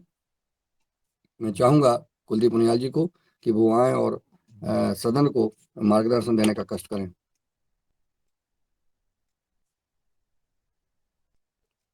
आवाज मेरी पहुंच रही हो आदरणीय कुलदीप पुनियाल जी तक? बहन जूली अग्रवाल जी तक आवाज पहुंच रही है? शायद नहीं पहुंच रही है। आदरणीय जी भैया, दिनेश जी, आदरणीय बहन जी जूली अग्रवाल, मैं आप लोगों को बताना चाहता हूँ आदरणीय, जब हमारी अभी बहन चूंकि बात हो रही थी, आदरणीय पवन मिश्रा जी ने बताया है और हमारे आदरणीय पवन सर जी ने बताया है कि कल पंजाब की बहनें, जब हम देख रहे थे कि पंजाब की हमारी बहनें हमारे पतंजलि के लैब में कृषि अनुसंधान परिसर में खुद जो है मिट्टी परीक्षण और इसका खुद देख रही थी, तो ऐसा लग रहा था कि भारत का अब जो है विकास और भारत का भविष्य बदल रहा है। बहनें आगे आ गई हैं और वो उस राज्य की, जिस राज्य से ट्रेन नागपुर जाती है कैंसर के लिए, वो पंजाब केमिकल के लिए जाना जाता है, वहां से बहनें आगे आ गई हैं। तो मैं आसाम की बहन को क्यों ना आमंत्रित करूं, क्योंकि हमारे जूली बहन जी वहां बहनों के लिए इतना जबरदस्त काम कर रही हैं अपनी सामाजिक संस्था के माध्यम से, किसी न किसी माध्यम से। तो मैं चाहूंगा कि आप आए और अपना संबोधन देने का कष्ट करें। ओम नमन बंदन सभी को, योगाहार क्लास को मेरा प्रणाम, जो कि लोगों में ज्ञान की गंगा बहा रहा है। और मैं अभी थोड़ी सी किचन में व्यस्त हूँ, लेकिन फिर भी ज्ञान को पाने के लिए ये क्लास बीच बीच में ऑन करके बैठ जाती हूँ। तो बच्चे का स्कूल का समय थोड़ा हो गया है, इसीलिए मैं माफी चाहती हूँ। आप सभी का ज्ञान मुझे इसे ही प्राप्त होते रहे। ओम नमन बंदन। जी बहन जी, बनाइए आप जो है उनको स्कूल भेजिए और बस चलिए सुनते रहें। कम से कम इतना लगाव है क्लास से कि अपना मैं यही कहता हूँ कि बहन जहाँ भी व्यस्त रहते हैं तो अपना वीडियो बंद रखें और अपना सुनते रहें। जी बहुत बहुत धन्यवाद बहन जी। चलिए आप, अब मैं आमंत्रित करता हूँ अगले एक बार डॉक्टर बताओ। हमारे डीडी ओम शर्मा जी, भाई जी, हिमाचल। हाँ बहन जी बोलिए। एक बार बताओ तो जी बहन जी वहाँ बोलिए। कैसा कार्य कर रही हो, वहाँ कैसा कार्य कर रही हो जूली बहन जी? और क्या महिलाओं से ज्यादा जुड़ने के लिए आप कौन से अरे अभी प्रयास कर वो रही हो? हाँ हाँ जी, सादर अरे ओम। बहन जी हाँ, अभी वो मैं बहनों से जुड़ने के लिए सबसे जी पहले उन्हें योग से जोड़ती हूँ और जो योगा की क्लास है उस पर आमंत्रित करती हूँ। और जैसे स्कूल कॉलेजेस वगैरह जो भी एरियाज है वहाँ पर योगा के लिए क्लासेस लगाती हूँ और उन्हें योगाहार के बारे में भी, जब से मैं योगाहार क्लास से जुड़ी हूँ तब से योग के साथ योगाहार के बारे में भी बताती हूँ। अपनी क्लासेस में किस तरह का भोजन लेना चाहिए जैविक खेती से उत्पन्न, और महिलाओं के लिए जो भी जो महिलाएं बिल्कुल बेरोजगार है, जिनका भरण पोषण नहीं हो रहा, उन महिलाओं के लिए निःशुल्क मेहंदी पार्लर सिलाई योगा का प्रशिक्षण करवाती हूँ, जो कि उसमें लगभग साल में 550 से 600 महिलाएं वहां पर आकर प्रशिक्षण लेती है। एक इंस्टीट्यूट बनाकर रखे है और वहां पर आकर महिलाएं प्रशिक्षण लेती है। तो इस प्रशिक्षण के दौरान महिलाएं अपने जीवन को आगे बढ़ा पाती है। जैसे जिन्होंने योगा ट्रेनिंग ली है वो कम से कम 15,000 से लेकर 25 प्लस इनकम कर रही है हमारे तिनसुकिया आसाम में। और बाकी जो महिलाएं हैं पार्लर आदि की 5-10 हजार 15,000 इस तरह से इनकम कर रही है। तो कुल मिलाकर महिलाएं आत्मनिर्भरशील बन रही है और अपने स्वास्थ्य के प्रति भी जागरूक हो रही है और योगाहार आहार कैसा लेना चाहिए उसके प्रति भी जागरूक हो रही है। ओम। बहुत धन्यवाद जूली बहन जी, आप जो कार्य कर रहे हैं बहुत बड़ा है और प्रेरणास्पद है। ओम धन्यवाद, आपने शेयर किया। ओम। जी बहन जी, क्या है कि अभी बच्चे को स्कूल का टिफिन वगैरह बना रही थी और ये बहुत अच्छा काम कर रहे हैं। जैसे उन्होंने बताया 400-500 बहनों को अगर 20-25 हजार रुपए का उन्होंने रोजगार से जोड़ दिया तो ये बहुत बड़ा प्रसाद का कार्य कर दिया। ऐसे कई बहनें हमारी कर रही हैं योगहर कार्यक्रम की, और कई भाई कर रहे हैं, कई किसान भाई कर रहे हैं, कई हमारे वैज्ञानिक जन कर रहे हैं। इस प्रकार के कार्यक्रम हो रहे हैं अपने अपने स्तर से, और चल भी रहे हैं। इस योगहर कार्यक्रम के माध्यम से निश्चित है कि समाज के कल्याण के कार्य विभिन्न प्रकार के चल रहे हैं। मैं आदरणीय डीडी शर्मा जी हमारे हिमाचल प्रदेश से उपस्थित हैं, मैं चाहूंगा कि उनका मार्गदर्शन प्राप्त हो। आदरणीय डीडी शर्मा जी। हेलो, सभी को मेरा नमस्कार।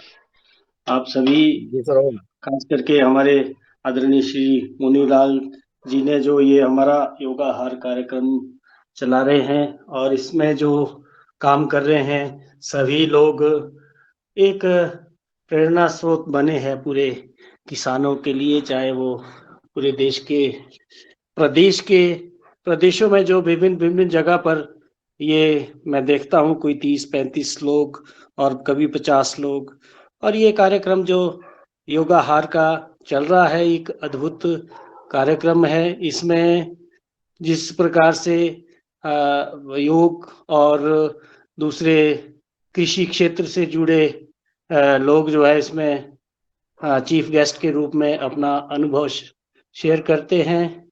आज का जो ये कार्यक्रम है इसमें जो बीज इकट्ठा करने की जहाँ तक बात है, और इस वर्ष जो है हमारा मोटा अनाज ये इसके कार्यक्रम भारत सरकार कृषि मंत्रालय द्वारा किया जा रहा है।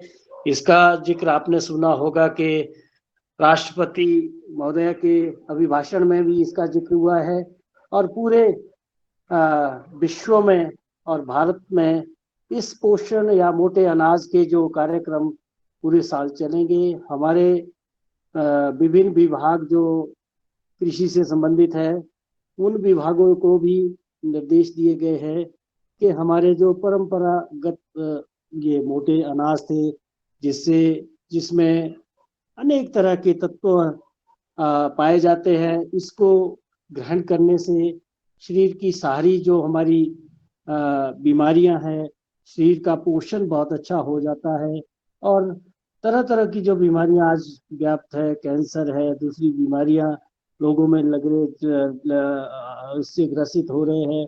और समय रहते आप सभी से मेरा निवेदन है कि गेहूं और धान ये तो हमारा बेसिक फूड है, लेकिन दूसरे जो भोजन है, दूसरे जो पदार्थ है इसके अनाज है, जैसे कि आपका बाजरा, रागी और ज्वार, और मैं तो स्वयं अब अपने पतंजलि जो नवरत्न आटा है उसको ही ग्रहण करता हूँ।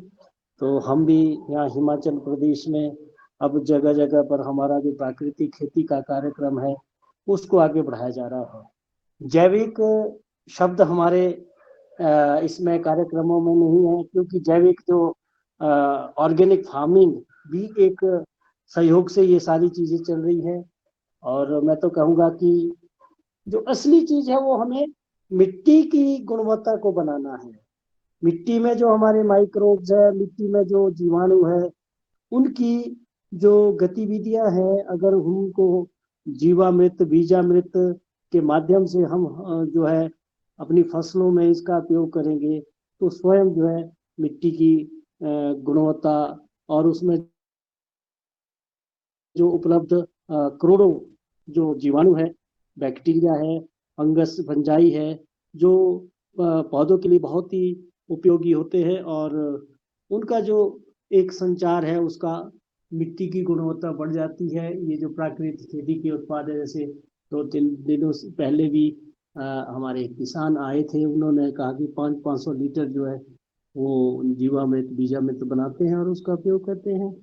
तो मेरा सभी लोगों से यही निवेदन है कि हम इस मोटे अनाज के बारे में गांव-गांव में जाकर छोटे छोटे किसान समूह बनाएं और उनको इसके प्रति प्रेरित करें, और सब्जियों में ज़्यादा से ज़्यादा हम जो है इन प्राकृतिक खेती के माध्यम से ही उगाएं और लोगों को अच्छा हम उत्पाद दें।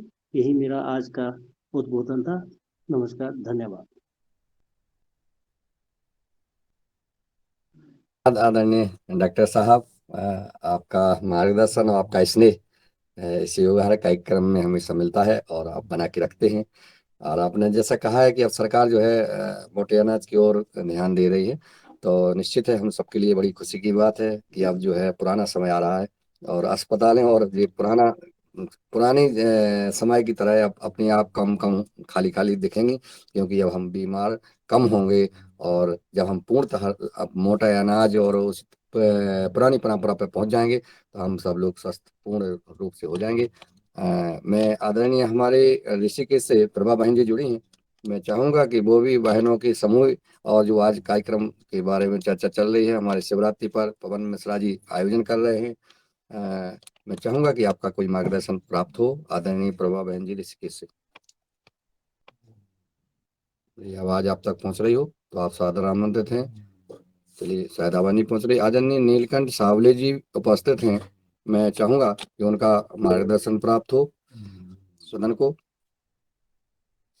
नीलकंठ सावले जी और जी रमेश चंद मेहरा जी अपनी बात रखना चाहते हैं, मैं उनको सादर आमंत्रित करता हूं कि वो आए और अपना मार्गदर्शन देने का कष्ट करें। अच्छा जी ओम, जी मैं तो जी इसलिए मैंने हैंड रेस किया था कि आदरणीय शरद वर्मा जी हैंड रेस कर रहे थे, तो उन्हें आप बुलाएं और शायद रघुवंशी जी भी आज हैं तो उनके भी हम अनुभव सुने। जी ओम। चलिए बहुत अच्छी बात है। चूंकि इनका हैंनरी समय जाने क्यों नहीं दिखता है, शरद जी का कब कर देते हैं पता नहीं पड़ता है। आदरणीय शरद वर्मा जी सादर आमंत्रित हैं, आए और हम सबको मार्गदर्शन देने का कष्ट करें। हाँ अब दिखा है। सदन को कोटि स्वागत है कोटि सर। प्रणाम। आज जो योगाहार की अपनी जो माला है उसकी में जो विशेष फूल हैं भगवान दास कुशवाहा जी, और बहुत सारी जानकारियां मिलती हैं उनसे। समय समय पे हम लोग जब कभी कुछ तकलीफ होती है तो उनसे मदद ले लेते हैं कि आज हमारा गला दुख रहा है, आज खांसी हो रही है, क्या लेना है। तो वो बहुत अच्छे से हमें बताते हैं कि ये चीजें लेनी है। और आज मैं उनसे चाह रहा था कि वो जो औषधि पौधे बताते हैं कभी कभी, आज अगर वो खेत में हैं तो वो औषधि पौधे बताएं और उनका लाभ हमें, कैसे हम उन चीजों से लाभ ले सकते हैं अगर वो खेत में हैं। जी हो।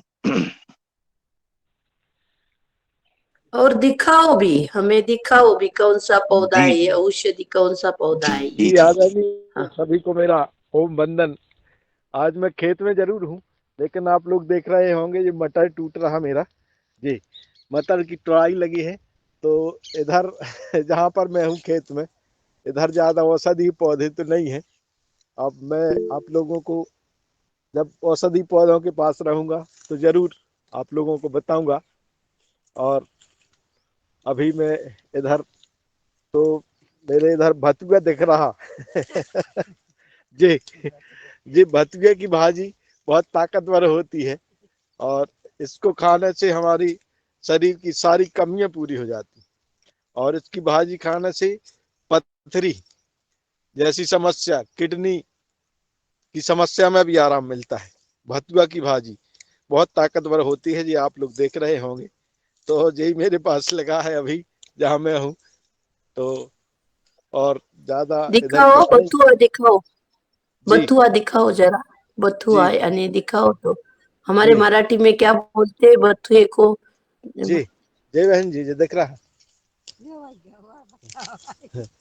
जी भतुआ। भतुआ की भाजी अभी फूल चुका है, इसके बहुत अच्छी भाजी बनती है भतुए की, जिसमें सारे न्यूट्रिएंट्स होते हैं। सारी भाजी जितनी भी अपन भाजी खाते हैं उससे ये सबसे ताकतवर भाजी होती है भतुए की। तो ये हमको ढूंढ के खाना चाहिए।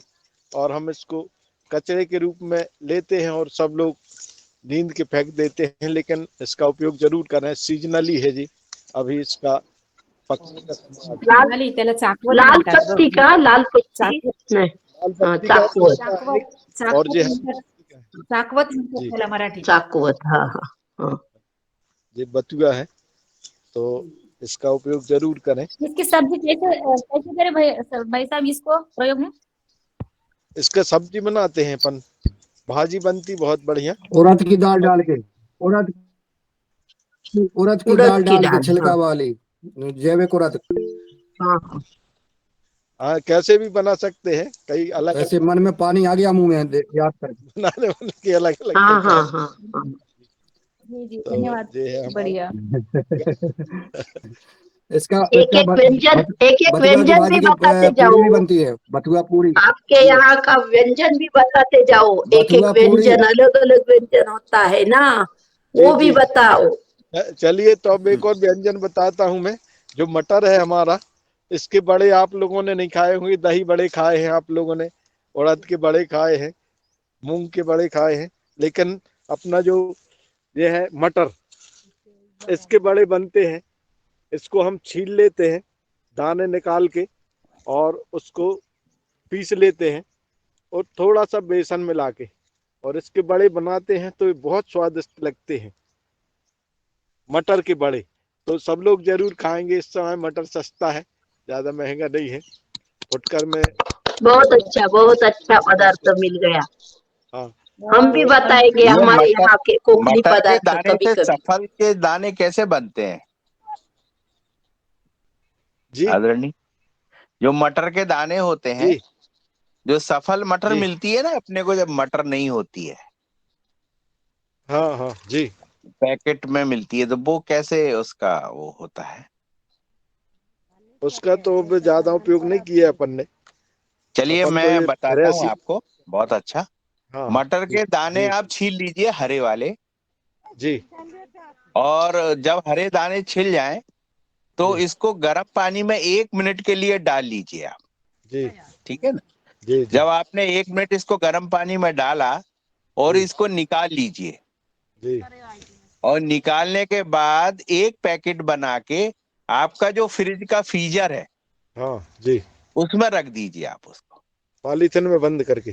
हाँ, 3 महीने तक आपको खराब नहीं होगा वो बीजें, हमेशा वो सफल मटर बन जाती है आपकी। जी जी, हाँ, ये ऐसा कुछ सबसे प्रयोग तो हाँ हमारे इधर श्रीमती ने किया है, कुछ ऐसा प्रयोग जो रखा था उनने 3-4 बहुत महीने अच्छा। तक रखा। हाँ, इसलिए मैं बता रहा हूँ, क्योंकि हाँ मटर अभी सस्ती हाँ, हो जाएगी। तो आप जब दाने छिलवा लीजिएगा, और जी वो जी दानों को 1 मिनट के लिए आपको बॉइल पानी में डाल के निकालना है, 1-2 मिनट में जी जी डाल लीजिए और निकाल लीजिए। जी और उसके बाद बस उनको पॉलीथीन में रख के और अंदर उसमें रख दीजिए आपके फ्रीजर में। जी तो वो आपकी सफल मटर बन जाएगी और वो 2-3 महीने चल जाएगी। जो जी आप जी 100 रुपए किलो लेते हैं वो लेनी नहीं पड़ेगी आप। जी जी जी, आदरणीय, बहुत अच्छा। जी जी जी। आदरणीय भगवान दास भैया जी, ये मेरे जो को एक ट्रेनिंग में ये जानकारी मिली थी तो मैंने आप लोगों को बताई। जी हाँ, हो। मटर के बड़े जरूर धन्यवाद आप शरद लोग बना भैया के जी, खाएं। धन्यवाद मटर के बड़े जरूर खाएं, धन्यवाद। बहुत अच्छे स्वादिष्ट होते हैं मटर के बड़े, पीस के आप बहुत एक बात आदरणीय शरद बड़े के भैया विषय में बता रहे थे कि वो बड़ा उसका अरे नहीं होना चाहिए, अपना जो मूंग का ये इसका रहता है, बड़े नहीं, में क्या अलग अलग प्योर बड़े मटर, में प्योर विशेषताएं मटर, होती हैं? हाँ, प्योर मटर पीस के, हाँ और हाँ। थोड़ा सा बेसन मिला के और बड़ा बना लेते हैं बढ़िया, तो बहुत स्वादिष्ट लगता है। बहुत जी जी जी। ओ, ओ, ये मटर जो है इनकी तैयार हो गई है शरद भैया। इनके अपन बड़े खुद खाने ही चलेंगे जबलपुर, इन्हीं के यहाँ खाएंगे। और जी जी आइए जी, आदरणीय, बिल्कुल सबके यहाँ तैयार है, हम तो चलिए तैयार है बहुत भाई। सुंदर। मटर के बड़े। हाँ तो हम और आदरणीय भगवान दास जी ऐसे कहते हैं ये सरा जी तैयार है, रघुवंश जी तैयार है, जी, आप आइए, लोग स्वागत है सबका। वड़े खाने जाइए, महाराष्ट्र से मगर आना हमारे पड़ेगा। के वहां से बस जी बहन जी, क्या दैनिक भगवान के जितने भी सदस्य हैं उनके लिए 1-1 किलो भेज दीजिए पार्सल। और जी ये सब जी बहन जी बड़े को जी जी ये बुरा बहुत लग अच्छा रहा है। है, बहन जी को ये लग रहा है कि ये लोग खाए आएंगे, हमें ले जाएंगे। ओ, आदरणीय आदरणीय हमें डॉक्टर कैसे मिलेगी? किशोर दुबे जी, धन्यवाद हाँ मंजूला जी। आप लोगों को निमंत्रण कर लेंगे हम। पहले सीख हम लोग खाए आए पहले कैसे ही। जी धन्यवाद मुंजीलाल जी। आज की चर्चा और कक्षा बहुत अच्छी रही। भगवान दास जी ने जो अनुभव बताए अलग अलग वेराइटीज के सोना मोती और बाकी, तो निश्चित रूप से मैं रंजना बहन जी के साथ में हम जब पुसद गए थे तो वहां पे भी देखा कि इसको सोना मोती को फुटवे बहुत होते हैं और उपज बहुत अच्छी आती है। काफी सारी जगह पे ये लगाया जाता है, उसकी रोटी भी अच्छी है और उपज भी बहुत अच्छी है। मिश्रा जी का, पवन जी का मैं अभिनंदन करता हूँ कि सही पैमाने में जो आचार्य जी का और बाबा जी का जो सपना है, हमेशा मैं इस सदन में कई बार बोला हूँ, उन्होंने कई बार बोला है कि ये जन आंदोलन बनना चाहिए। मैं कभी कभी बोलते रहता हूँ, क्योंकि हम सिर्फ अपने तक ही सीमित रहे तो वो एक काम ऑनेस्ट है, सही बात है, लेकिन वो जनता तक जाएगा नहीं। आज भी अपने पवन सर जो बोल रहे थे कि विस्तारीकरण, तो विस्तारीकरण करना ही चाहिए। विस्तारीकरण के तौर तरीके आज के परिवेश में अलग अलग हो सकते हैं। जैसा मैं आंदोलन की बात उस दिन शास्त्री जी भी कह रहे थे कि आंदोलन कैसे बने, कैसे चलाए, इस पर एक चर्चा एक दिन होनी चाहिए। तो वो तो अब जब मुन्नीलाल जी सोचेंगे तभी होंगी। लेकिन इस बात से मैं ये कह रहा हूँ कि एक्चुअली पवन मिश्रा जी जो कल जो कर रहे हैं, एक जन आंदोलन का ही पार्ट है वो, कि विस्तारीकरण कैसे करे करके।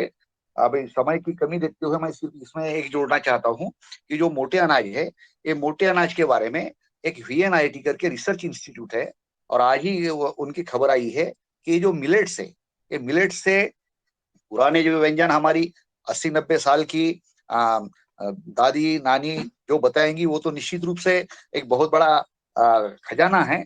लेकिन आज के पीढ़ी को जो चाहिए, तो इस तरह से VNIT करके इंस्टीट्यूट है, एक टेक्नोलॉजी इंस्टीट्यूट, उन्होंने ये मोटे अनाज से इडली डोसा कैसे बनाया जाए, और इडली डोसा के साथ में मतलब आज के पीढ़ी को जो लगता है वो भी रेसिपी कैसी बनाई जाए, कि तो इसके बारे में उन्होंने रेसिपी बनाई है, साइंटिफिक रेसिपी बनाई है।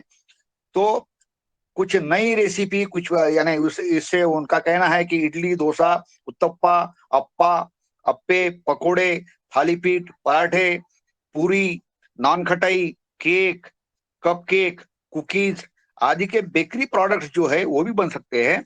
इतना ही नहीं तो पूरन की रोटी, लड्डू, चकली, शंकरपाले आदि दिवाली के हम जो उपयोग करते हैं व्यंजन, वो भी बन सकते हैं। और इसमें उन्होंने साइंटिफिकली रिसर्च किया है, रेसिपी बनाई है, और कितना कितना भाग क्या में डालना चाहिए, इसके बारे में टेक्नोलॉजी, प्रूवन टेक्नोलॉजी आ गई है। मेरे मन में ये विकल्प आया कि पवन मिश्रा जी का जो काम है, जो कल होने वाला है, तो उसका डॉक्यूमेंटेशन, उसके वीडियोस, उसके जो भी फोटोज रहेंगे, और उससे एक दो बहनें अगर एक रिसोर्स पर्सन के नाते बनती है, और ये जो नई टेक्नोलॉजी है इसके बारे में भी हम जानकारी लेते हैं, और ये पुराने व्यंजन और नए व्यंजन इसको मिला के अगर कार्यशालाएं कुछ जगह पे चलाई जाती है, तो जिसमें नई आने वाली बहुएं, जो बनने वाली लड़कियां आदि, अगर इसको हम थोड़ा थोड़ा भी सम्मिलित करते हैं, जैसा कि KVK में ये फैसिलिटी होती है, कृषि विज्ञान केंद्र में, कृषि विज्ञान केंद्र में ऐसी रेसिपी पढ़ाने वाली एक साइंटिस्ट ही होती है। लेकिन अब हर जगह पे वही बात है, आचार्य जी ने जो बहुत पहले कही थी ICR के सामने कि आपके वैज्ञानिक किसानों तक जाते क्या, तो उन्होंने सीधे से बोल दिया था, ऑनेस्टली नहीं जाते, जो किसान KVK में आते हैं उन्हीं को पढ़ाते हैं। बस यही मसला वो KVK में जो महिला साइंटिस्ट होती है उसके बारे में भी है। तो हम तो उसकी मदद जितना ले सके, नहीं से ले सके, वो अलग मसला है। लेकिन मेरा कहना है कि ये कल पवन मिश्रा जी जो कर रहे हैं, तो उससे अगर एक दो महिलाएं ये पुराने व्यंजन कैसे बनते हैं इसके बारे में हम बात करें, हम सीख ले, और ये नए व्यंजन जो अभी हमने बोला है रेसिपी के, इसके जरिए एक दो महिलाएं यदि ट्रेन होती है तो उसको करे। और ये 3-4 महिलाओं का जो समूह है वो यदि जगह जगह पे कार्यशालाएं यदि आयोजित करते हैं, और उसमें 25-30 महिला गण जो रहेंगे, सेल्फ हेल्प ग्रुप्स रहेंगे, ऐसा यदि हम कुछ कर सकते हैं, तो ये एक रचनात्मक आंदोलन बन जाएगा। आंदोलन दो प्रकार के होते हैं, एक तो होते हैं जो हमको सबको पता है कि भाई रोड पे आओ और ये कलेक्टर को निवेदन दो आदि, वो एक पहलू होता है जिसको हम संघर्षात्मक आंदोलन बोलते हैं। और दूसरा पहलू होता है एक रचनात्मक आंदोलन वाला पहलू, जिसको कंस्ट्रक्टिव वर्क बोलते हैं, सभी प्रकार के आंदोलन का यदि हम पढ़ाई करते हैं तो यही दो पार्ट में आते हैं। तो ये रचनात्मक काम करने के लिए निश्चित रूप से ऐसी कार्यशाला यदि हम जगह जगह पे चलाते हैं तो उसका विस्तारीकरण बनेगा।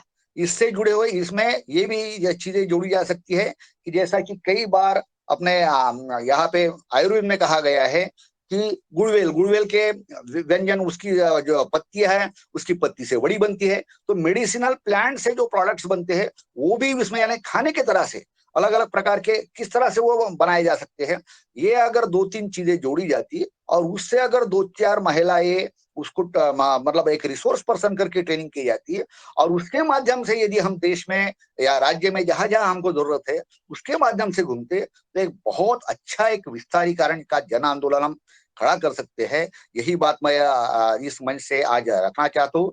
पवन मिश्रा जी का मैं फिर से अभिनंदन करता हूँ और मिश्रा जी से अनुरोध भी करता हूँ कि निश्चित रूप से कल जो भी बनेगा उसका सर एक थोड़ा अभी से प्लानिंग कर लीजिए कि उसके वीडियो बनाइए, क्योंकि हमारी दादी माँ जो 80-90 साल की है वो तो बार बार नहीं आ सकती, लेकिन उसकी छोटी छोटी भी चीजें हैं तो उनके वीडियो बना लीजिए ताकि हम जो भी नए रिसोर्स पर्सन अपने को करना है तो वो रिसोर्स पर्सन बनाने में वो सभी वीडियो और उनकी जो बातें हैं उसका उपयोग होगा। इसी के साथ मैं मेरे वाणी को विराम करता हूँ और इनको मैं अपने मुन्नेलाल जी को अनुरोध करता हूँ। शास्त्री जी ने उस दिन बात कही थी, बाबा जी, रामदेव जी ने, सभी ने बात कही है कि जन आंदोलन कैसे खड़े किए जाए, संघर्षात्मक और रचनात्मक। इस पर निश्चित रूप से एक दिन चर्चा यदि आप आयोजित करते हो तो कई सारे नए नए पहलू इसमें आज के परिवेश में हम जोड़ सकते हैं। इसी बात के साथ मैं मेरी वाणी को विराम करता हूँ। धन्यवाद। धन्यवाद आदरणीय डॉक्टर साहब। बिल्कुल, पहले मैं पवन जी को ले लेता हूं, फिर मैं बात रखता हूं। आदरणीय पवन मिश्रा जी। हाँ सर, ओम जी, तो कल का चलिए। प्रोग्राम ऐसा है कि जो आपने डॉक्टर साहब ने सुझाव दिया है कि कल जो, हाँ, आवाज नहीं आ रही।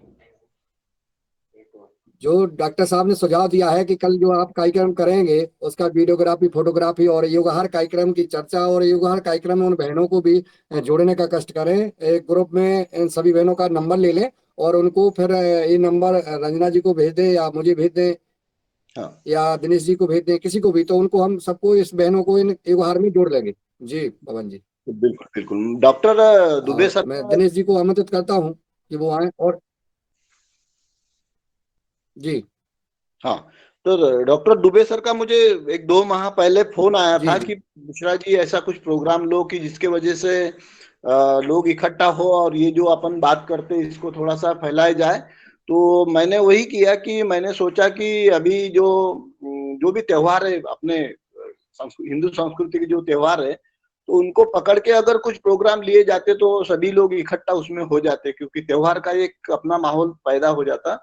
तो अभी कल जो है तो मैं अभी पीछे एक केवीके के जो एक्सपर्ट है वो तो हर जगह आ नहीं सकते, लेकिन केवीके में जाके जिन लोगों ने प्रशिक्षण लिया, ऐसी जो महिलाएं हैं, मैं अभी सिरपुर जैन में एक एग्जीबिशन हुआ था महाराष्ट्र सरकार का, तो वहां पे काफी महिलाएं आई थी कि जिन्होंने वहां से प्रशिक्षित होकर ये जो मोटे अनाज है, कोदो, कुटकी, बाजरी और चावल और ज्वार वगैरह, ये सभी का उसके व्यंजन बना के लाई थी और इतने सुंदर और इतने अच्छे व्यंजन बना के लाई थी कि काफी उसका पैकिंग अच्छा, व्यंजन अच्छे, तो काफी भीड़ थी। यानी एग्जीबिशन में अगर कहीं भीड़ थी तो सभी अधिकारी और सभी जो लोग थे तो वो काफी इसी स्टॉल पे ज्यादा मात्रा में थे, तो डिमांड है। तो वो जो महिलाएं हैं हमारी एरिया की कि जिन्होंने केवीके में जाके प्रशिक्षण लिया इस बात का और उन्होंने व्यंजन अपने घर पे बनाए, थोड़ी मात्रा में बनाए, लेकिन उनको अभी ऊर्जा मिल गई कि ये बड़ी मात्रा में बिक सकते। और हमने क्या किए कि हमने उनका आदर करके उनको आने जाने का किराया और थोड़ा सा मानधन लोगों के जरिए इकट्ठा किए और उनको हम देने वाले हैं कि क्योंकि कल वो महिलाएं आकर उनको पोषण वाटिका कैसी पैदा करने की, तैयार करने की, उसका क्या महत्व है, उसके बाद में उसमें से जो भी निकलता, समझो सब्जियां हो या ये मोटे अनाज की भी चीजें हो, तो वो वहां बनाकर बताएंगी। उसके अलग अलग स्टॉल रहेंगे और वहां बिक्री भी होगी, क्योंकि ऊर्जा कब मिलती, जब वो बेचेंगी तो बाकी महिलाओं को लगेगा इतना बनाना आसान है, ये बिक भी सकता। तो ये सभी वहां पे हम ऐसा लाइव जो बातें हैं वो रहेंगी। दूसरे जगह कुछ एक जगह ऐसा रहेगा कि जहां बीज के बारे में बीज दान प्रोग्राम रहेगा कि जिसके जिसके यहाँ जो भी बीज है, चाहे कोई भी बीज हो, 1 बीज है या 100 बीज है, फल है, फूल है, हमारे पुरातन पौधे हैं जिसमें औषधि वनस्पति वाले जो भी है, सब्जियों का बीज है, तुम्हारे घर में जो भी बीज तुमको लगता है कि मेरे घर में ये बीज है जो पुनः जन्म दे सकता है, ऐसा जितना भी बीज है वो जितना भी उतना लेकर आओ। हम उसका रजिस्ट्रेशन करने वाले हैं, हम लिखने वाले हैं कि कौन से महिला ने दिया, कितना दिया, उसकी विशेषता क्या है, उसका प्रमाण क्या है, और उसको हम मल्टीप्लिकेशन करेंगे, दूसरे महिलाओं को देंगे और उनसे फिर हम अंजलि भर जो भी है वो लेंगे। तो इस तरीके अलग अलग एक्टिविटी कल वहां होने वाली है। तो दुबे जी का प्रस्ताव मुझे 2 महीने पहले आया था, तो मैंने उससे गौर से सोचा, लेकिन मुझे ऐसा लगा कि अब मैंने करके दिखाने को होना, तो कल मैंने वैसा प्रोग्राम लिया। कल मैं उसके सब वीडियो निकालूंगा, फोटोग्राफी निकालूंगा और अपने खेत से मैं लाइव भी दिखाने का कोशिश करूंगा। और पेपर आउट भी, पेपर में भी दे दो बात, पेपर में भी दे दूंगा, वार्ता पेपर में भी। अब कल का ही प्रोग्राम है लिए, इसलिए अब देखूंगा मैं कल के पेपर में आती नहीं आती, लेकिन होने के बाद में मैं उसको प्रसारित करूंगा। और इस तरीके से कल का प्रोग्राम है। तो मैं परसों उसके ऊपर मैं थोड़ा बात भी करूंगा कि उसमें क्या हुआ, क्या नहीं हुआ, नई बातें क्या सीखने को मिली। उसके फोटोग्राफ्स में भेजूंगा। और मेरे खेत में जो अभी फूल खेती है उसमें से डेली इनकम मिलता है, कुछ सेवगी की पौधे लगे वाले हैं, उसमें से मैं 12 महीने जो भी उसके अभी मैं पत्ती के वो सब पाउडर करके उसका बेच रहा हूँ। तो ऐसी कई बातें हैं, 100 बातें हैं। तो वो भी थोड़ा सा, एक खेत अगर लिए तो आत्मनिर्भर करने के लिए खेत बहुत बड़ी बात है। तुम्हारे पास अगर खेती है और वो अगर खेती की उर्वरा शक्ति या खेती अगर तुम्हारे उसका स्वास्थ्य अच्छा है तो वो तुमको 1000 बातें दे सकती है, वो तुमको प्रेरणा दे सकती है, चेतना दे सकती है, वो तुम्हारा आत्मविश्वास बढ़ा सकती है। तो ये सारी बातें हैं। तो इस बात पर अपन चर्चा करते रहेंगे, लेकिन कल का जो प्रोग्राम है उसके बारे में आपको मैं परसों विस्तार से आपको बताऊंगा। ठीक है, ओम। जी धन्यवाद। और जो पवन मिश्रा जी, मैं निवेदन करना चाहूंगा कि जिस समय जब कार्यक्रम हो, अगर संभव हो सके तो आदरणीय पवन कुमार जी को पतंजलि योगपीठ से उन बहनों को संबोधन करा दीजिएगा, परिचय हो जाएगा, उन्हें अच्छा भी लगेगा कि पतंजलि योगपीठ से परम सिद्धि आचार्य जी, आचार्य बालकृष्ण जी के संदेश को आदरणीय पवन सर जी बहनों से कर लेंगे तो बहुत अच्छा लगेगा। ये कार्यक्रम जब आप उचित समझें इकट्ठे बैठ करके एक आध बार तो ऐसा हो जाएगा, वीडियो कॉल हो जाएगा या माइक पर, जैसा भी आप उचित समझे। मुझसे संवाद मैं भी कर लूंगा आपसे, समय जरूर बता देना आप। रंजना जी रहेंगी, डॉक्टर किशोर दुबे जी भी उसमें रहेंगे, तो दिनेश जी भी हो सकते हैं, या फिर इस लिंक से अपन जोड़ लेंगे तो एक थोड़ा सा एक माहौल बन जाएगा उत्सव का। जब पूरा कार्यक्रम हो जाए, जब बहनें सभी आ जाएं तो एक थोड़ा सा संवाद हो जाएगा। ऐसा हमारा आपसे निवेदन है, क्योंकि उन बहनों और फिर उन बहनों को अपन इस युवा कार्यक्रम में जोड़ लेंगे। युवा कार्यक्रम के बारे में भी बता दें कि ऐसा ऐसा हमारा कार्यक्रम चल रहा है, जो देश भर की बहनों का हम अनुभव लेते हैं और चर्चाएं करते हैं, भाइयों की चर्चा हो जाती। मैं दिनेश जी को आमंत्रित कर रहा हूँ कि वो आए और अपनी बात रखें। जी आदरणीय, धन्यवाद। जो मेरी बात थी वो टेलीपैथी कह सकते हैं या क्या कह सकते हैं, वो आपने रख दी है। मैं जो असल में जो कहने वाला था, और बहुत ही सुंदर ये वार्ता रही। और आज के हमारे मुख्य अतिथि जी ने, हालांकि मैं योग की कक्षा नहीं जुड़ पाया आज, लेकिन मुख्य अतिथि जी ने और हमेशा की तरह बहुत सुंदर बातें बताई। और बहुत महत्वपूर्ण रहा जो डॉक्टर दुबे सर ने बताया कि जन आंदोलन वास्तव में, कि हम जमीन से आगे बढ़ाएं इस आंदोलन को, जिसको कि अब धीरे धीरे मूर्त रूप मिल रहा है योगाहार के माध्यम से। और यही विचारणा भी है, यही ध्येय भी है योगाहार का, जो मेरी समझ में आया, जो मैंने समझा। हाँ, ये बात यहाँ बोलना चाहूंगा कि आदरणीय पवन मिश्रा सर से जब से मैं मिला, इनके अंदर बहुत सारी प्रतिभाएं हैं और इन्होंने बहुत सारी बातें साझा की और मुझे सिखाई भी। मैं उनका धन्यवाद करता हूँ, ऋणी हूँ। ये जब सभा में होते हैं, आपके सामने होंगे तो बहुत कम बोलते हैं, लेकिन जब बोलेंगे तो नपा तुला वही बोलेंगे जैसे बीज होता है जो जमीन में डालेंगे और अंकुर आएगा, इस तरह का। और कई वर्षों से इस तरह के जन आंदोलन के लिए आदरणीय मिश्रा जी कार्य कर रहे हैं। और जैसे कि आदरणीय मुनीलाल जी भाई साहब ने कहा है कि जब कल अगर समय, हाँ आपसे निवेदन है कि समय भी बता दीजिएगा कौन सा समय होगा जो एग्जीबिशन का होगा, जिस आंदोलन, इस जीवंत आंदोलन का। और ये बड़ा अच्छा रहेगा, बहुत सुंदर सुझाव आदरणीय भाई साहब ने दिया है। और ये आंदोलन कई समय से आप समय समय पर कर रहे हैं, और आने वाले टाइम में मिश्रा जी ये भी आपने तो सत्यमेव जयते के से संबंधित बहुत सारे कार्य भी किए हैं, ऑर्गेनिक फार्मिंग में ट्रेनिंग दी है कई लोगों को। तो आने वाले टाइम में हम आपसे वो भी सुनेंगे। और लेकिन मुझे बहुत अच्छा ये लगा है कि जो जन आंदोलन के भाव के बीज आज हमारे डॉक्टर दुबे सर ने डाले हैं और हमारे आदरणीय पवन सर ने डाले हैं, उस पर इंजन लगा करके कल आदरणीय पवन मिश्रा जी आगे बढ़ रहे हैं, हमेशा की तरह पिछले कई वर्षों से आप आगे बढ़ रहे हैं। लेकिन कल हम अगर लाइव भी उन बहनों के साथ मिल सकें तो आदरणीय बहुत ही अच्छा रहेगा, जो जैसे कि आदरणीय यादव सर ने ये सुझाव दिया है। तो मेरे ख्याल से पतंजलि वहाँ पे पूरी भी हम इस कार्यक्रम से जुड़ जाएगा, हम देख पाएंगे।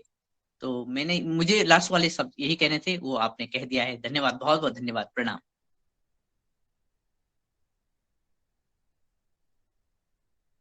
ये शब्द आपके ही थे, मेरे मन में आ गए थे कि और मैं बहुत देर से सोच रहा था कि आपको बुलाऊं। मैंने सोचा चलिए जो सरस्वती के लाल होते हैं उनको बादई में जो है बुलाया जाता है, तो मैं, लेकिन चलिए मैं इस कार्यक्रम का, जैसा हमारे आदरणीय डॉक्टर किशोर दुबे जी ने जो प्रस्ताव दिया है जन आंदोलन का, कई दिनों से इस पर चर्चा भी हो रही थी। मैं चाहूंगा कि कल हम जन आंदोलन की ही बात करें, कल जन आंदोलन कैसे बने। बस निवेदन इतना है कि हम सरकार के ऊपर प्रस्ताव आते हैं, लेकिन ये प्रस्ताव आते हैं कि सरकार को ये करना चाहिए, सरकार वो करे, सरकार ये करे, सरकार वो करे। सरकार क्या कर रही है, कैसे कर रही है, वो सरकार करेगी, परंतु अगर आप कर रहे हैं और आप अगर करेंगे तो सरकार आपकी नकल करेगी। सरकार का जो आदरणीय अभी पवन मिश्रा जी ने कहा है कि डॉक्टर किशोर दुबे जी ने कहा है कि परम सिद्धे आचार्य जी ने कहा था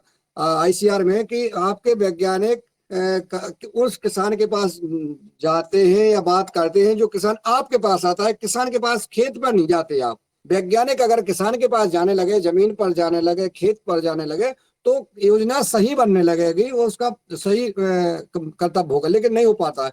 इसी प्रकार से अगर हम योगाहार कार्यक्रम के माध्यम से या अपने गांव में, जैसे आदरणीय पवन मिश्रा जी कल कार्यक्रम कर रहे हैं, यह कार्यक्रम सरकार देख रही है, सरकार देखेगी, और उनके जो लगे हुए स्थानीय स्तर पर जो प्रशासन होता है उस पर चिंतन करते हैं और फिर वो बड़ा कार्यक्रम बना लेते हैं। इसी प्रकार से आज जो प्राकृतिक और जैविक खेती की चर्चा हो रही है, चाहे वो नर्मदापुरम हो, चाहे महाराष्ट्र हो, चाहे अन्य कोई भी प्रदेश हो, कहीं भी हो, आज मोटे अनाज की जो चर्चा होने लगी है वो हमारी कहीं ना कहीं चर्चाएं हो रही हैं, पुरानी चर्चाएं हो रही हैं, उसको लेकर के कार्यक्रम सरकार बना लेती है। हमें, अगर हमारे सदन के भाई बहन, अगर हम जन आंदोलन के लिए अगर तैयार हों, अपने अपने स्तर से जिसमें जितना सामर्थ्य है, कल अपना प्रस्ताव दें, अपने अपने मन में सुझाव दें, मन की जो बात है कि हमारे अंदर क्या योजना हो सकती है, जन आंदोलन कैसे किया जा सकता है, इस प्रकार के विभिन्न मुद्दे अपने अपने विचार रखेंगे तो कल मार्गदर्शन मिलेगा, कल अपन योजना बनाएंगे, कल इस पर चर्चा होगी। हमारे आदरणीय उमाशंकर प्रसाद जी कुछ बोलना चाहते हैं, सुझाव देना चाहते हैं, आप सादर आमंत्रित हैं।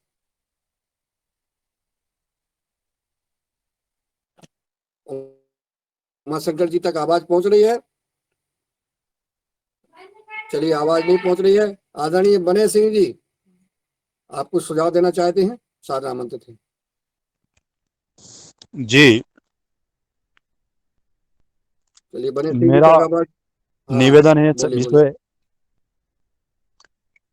कि जीवन में अपन जो सोचते हैं और जिस रास्ते पर चलते हैं वो रास्ता परमात्मा आगे अपने लिए तैयार बना देता है।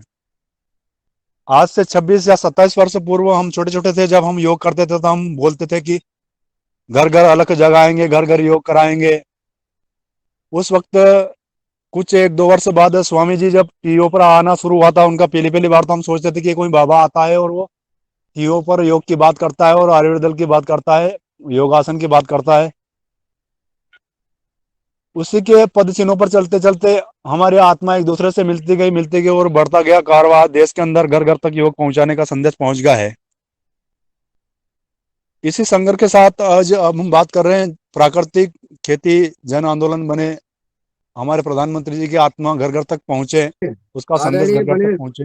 आदरणीय बने सिंह जी, जी आदरणीय बने सिंह जी, ये आपने शायद घड़ी की सुई नहीं देखी, हमें लग रहा है। जी जी जी घड़ी की ठीक सुई है, तो देखी, 8:40 कल मिनट हो गए करते हैं चर्चा प्रभु उसके जी। ऊपर विषय ये हुआ। लंबा ठीक है, विषय है, धन्यवाद कल आपका महत्वपूर्ण। जी। हाँ हाँ हाँ, इसीलिए निवेदन कर रहा हूँ कि आज कल करेंगे ये बात। कल सभी सदन में उपस्थित हम निवेदन करते हैं, अन्य साथियों को भी लाएं। कल जन आंदोलन कैसे बनाएं हम अपने इस कार्यक्रम को, प्राकृतिक जैविक खेती को, इसलिए हमें महत्वपूर्ण सुझाव चाहिए। जो भी आपके जान पहचान वाले पड़ोसी, मित्र, समाज के, देश के लोग आपकी नजर में हो, उनको जरूर इस क्लास में आमंत्रित करिएगा। कल हम इसी पर चर्चा करेंगे, और कल करेंगे, अगर नहीं होगा तो परसों करेंगे और नरसों करेंगे, लेकिन लगातार चर्चा करेंगे जब तक हर सदन के सदस्य हम सुझाव ना ले लें, तब तक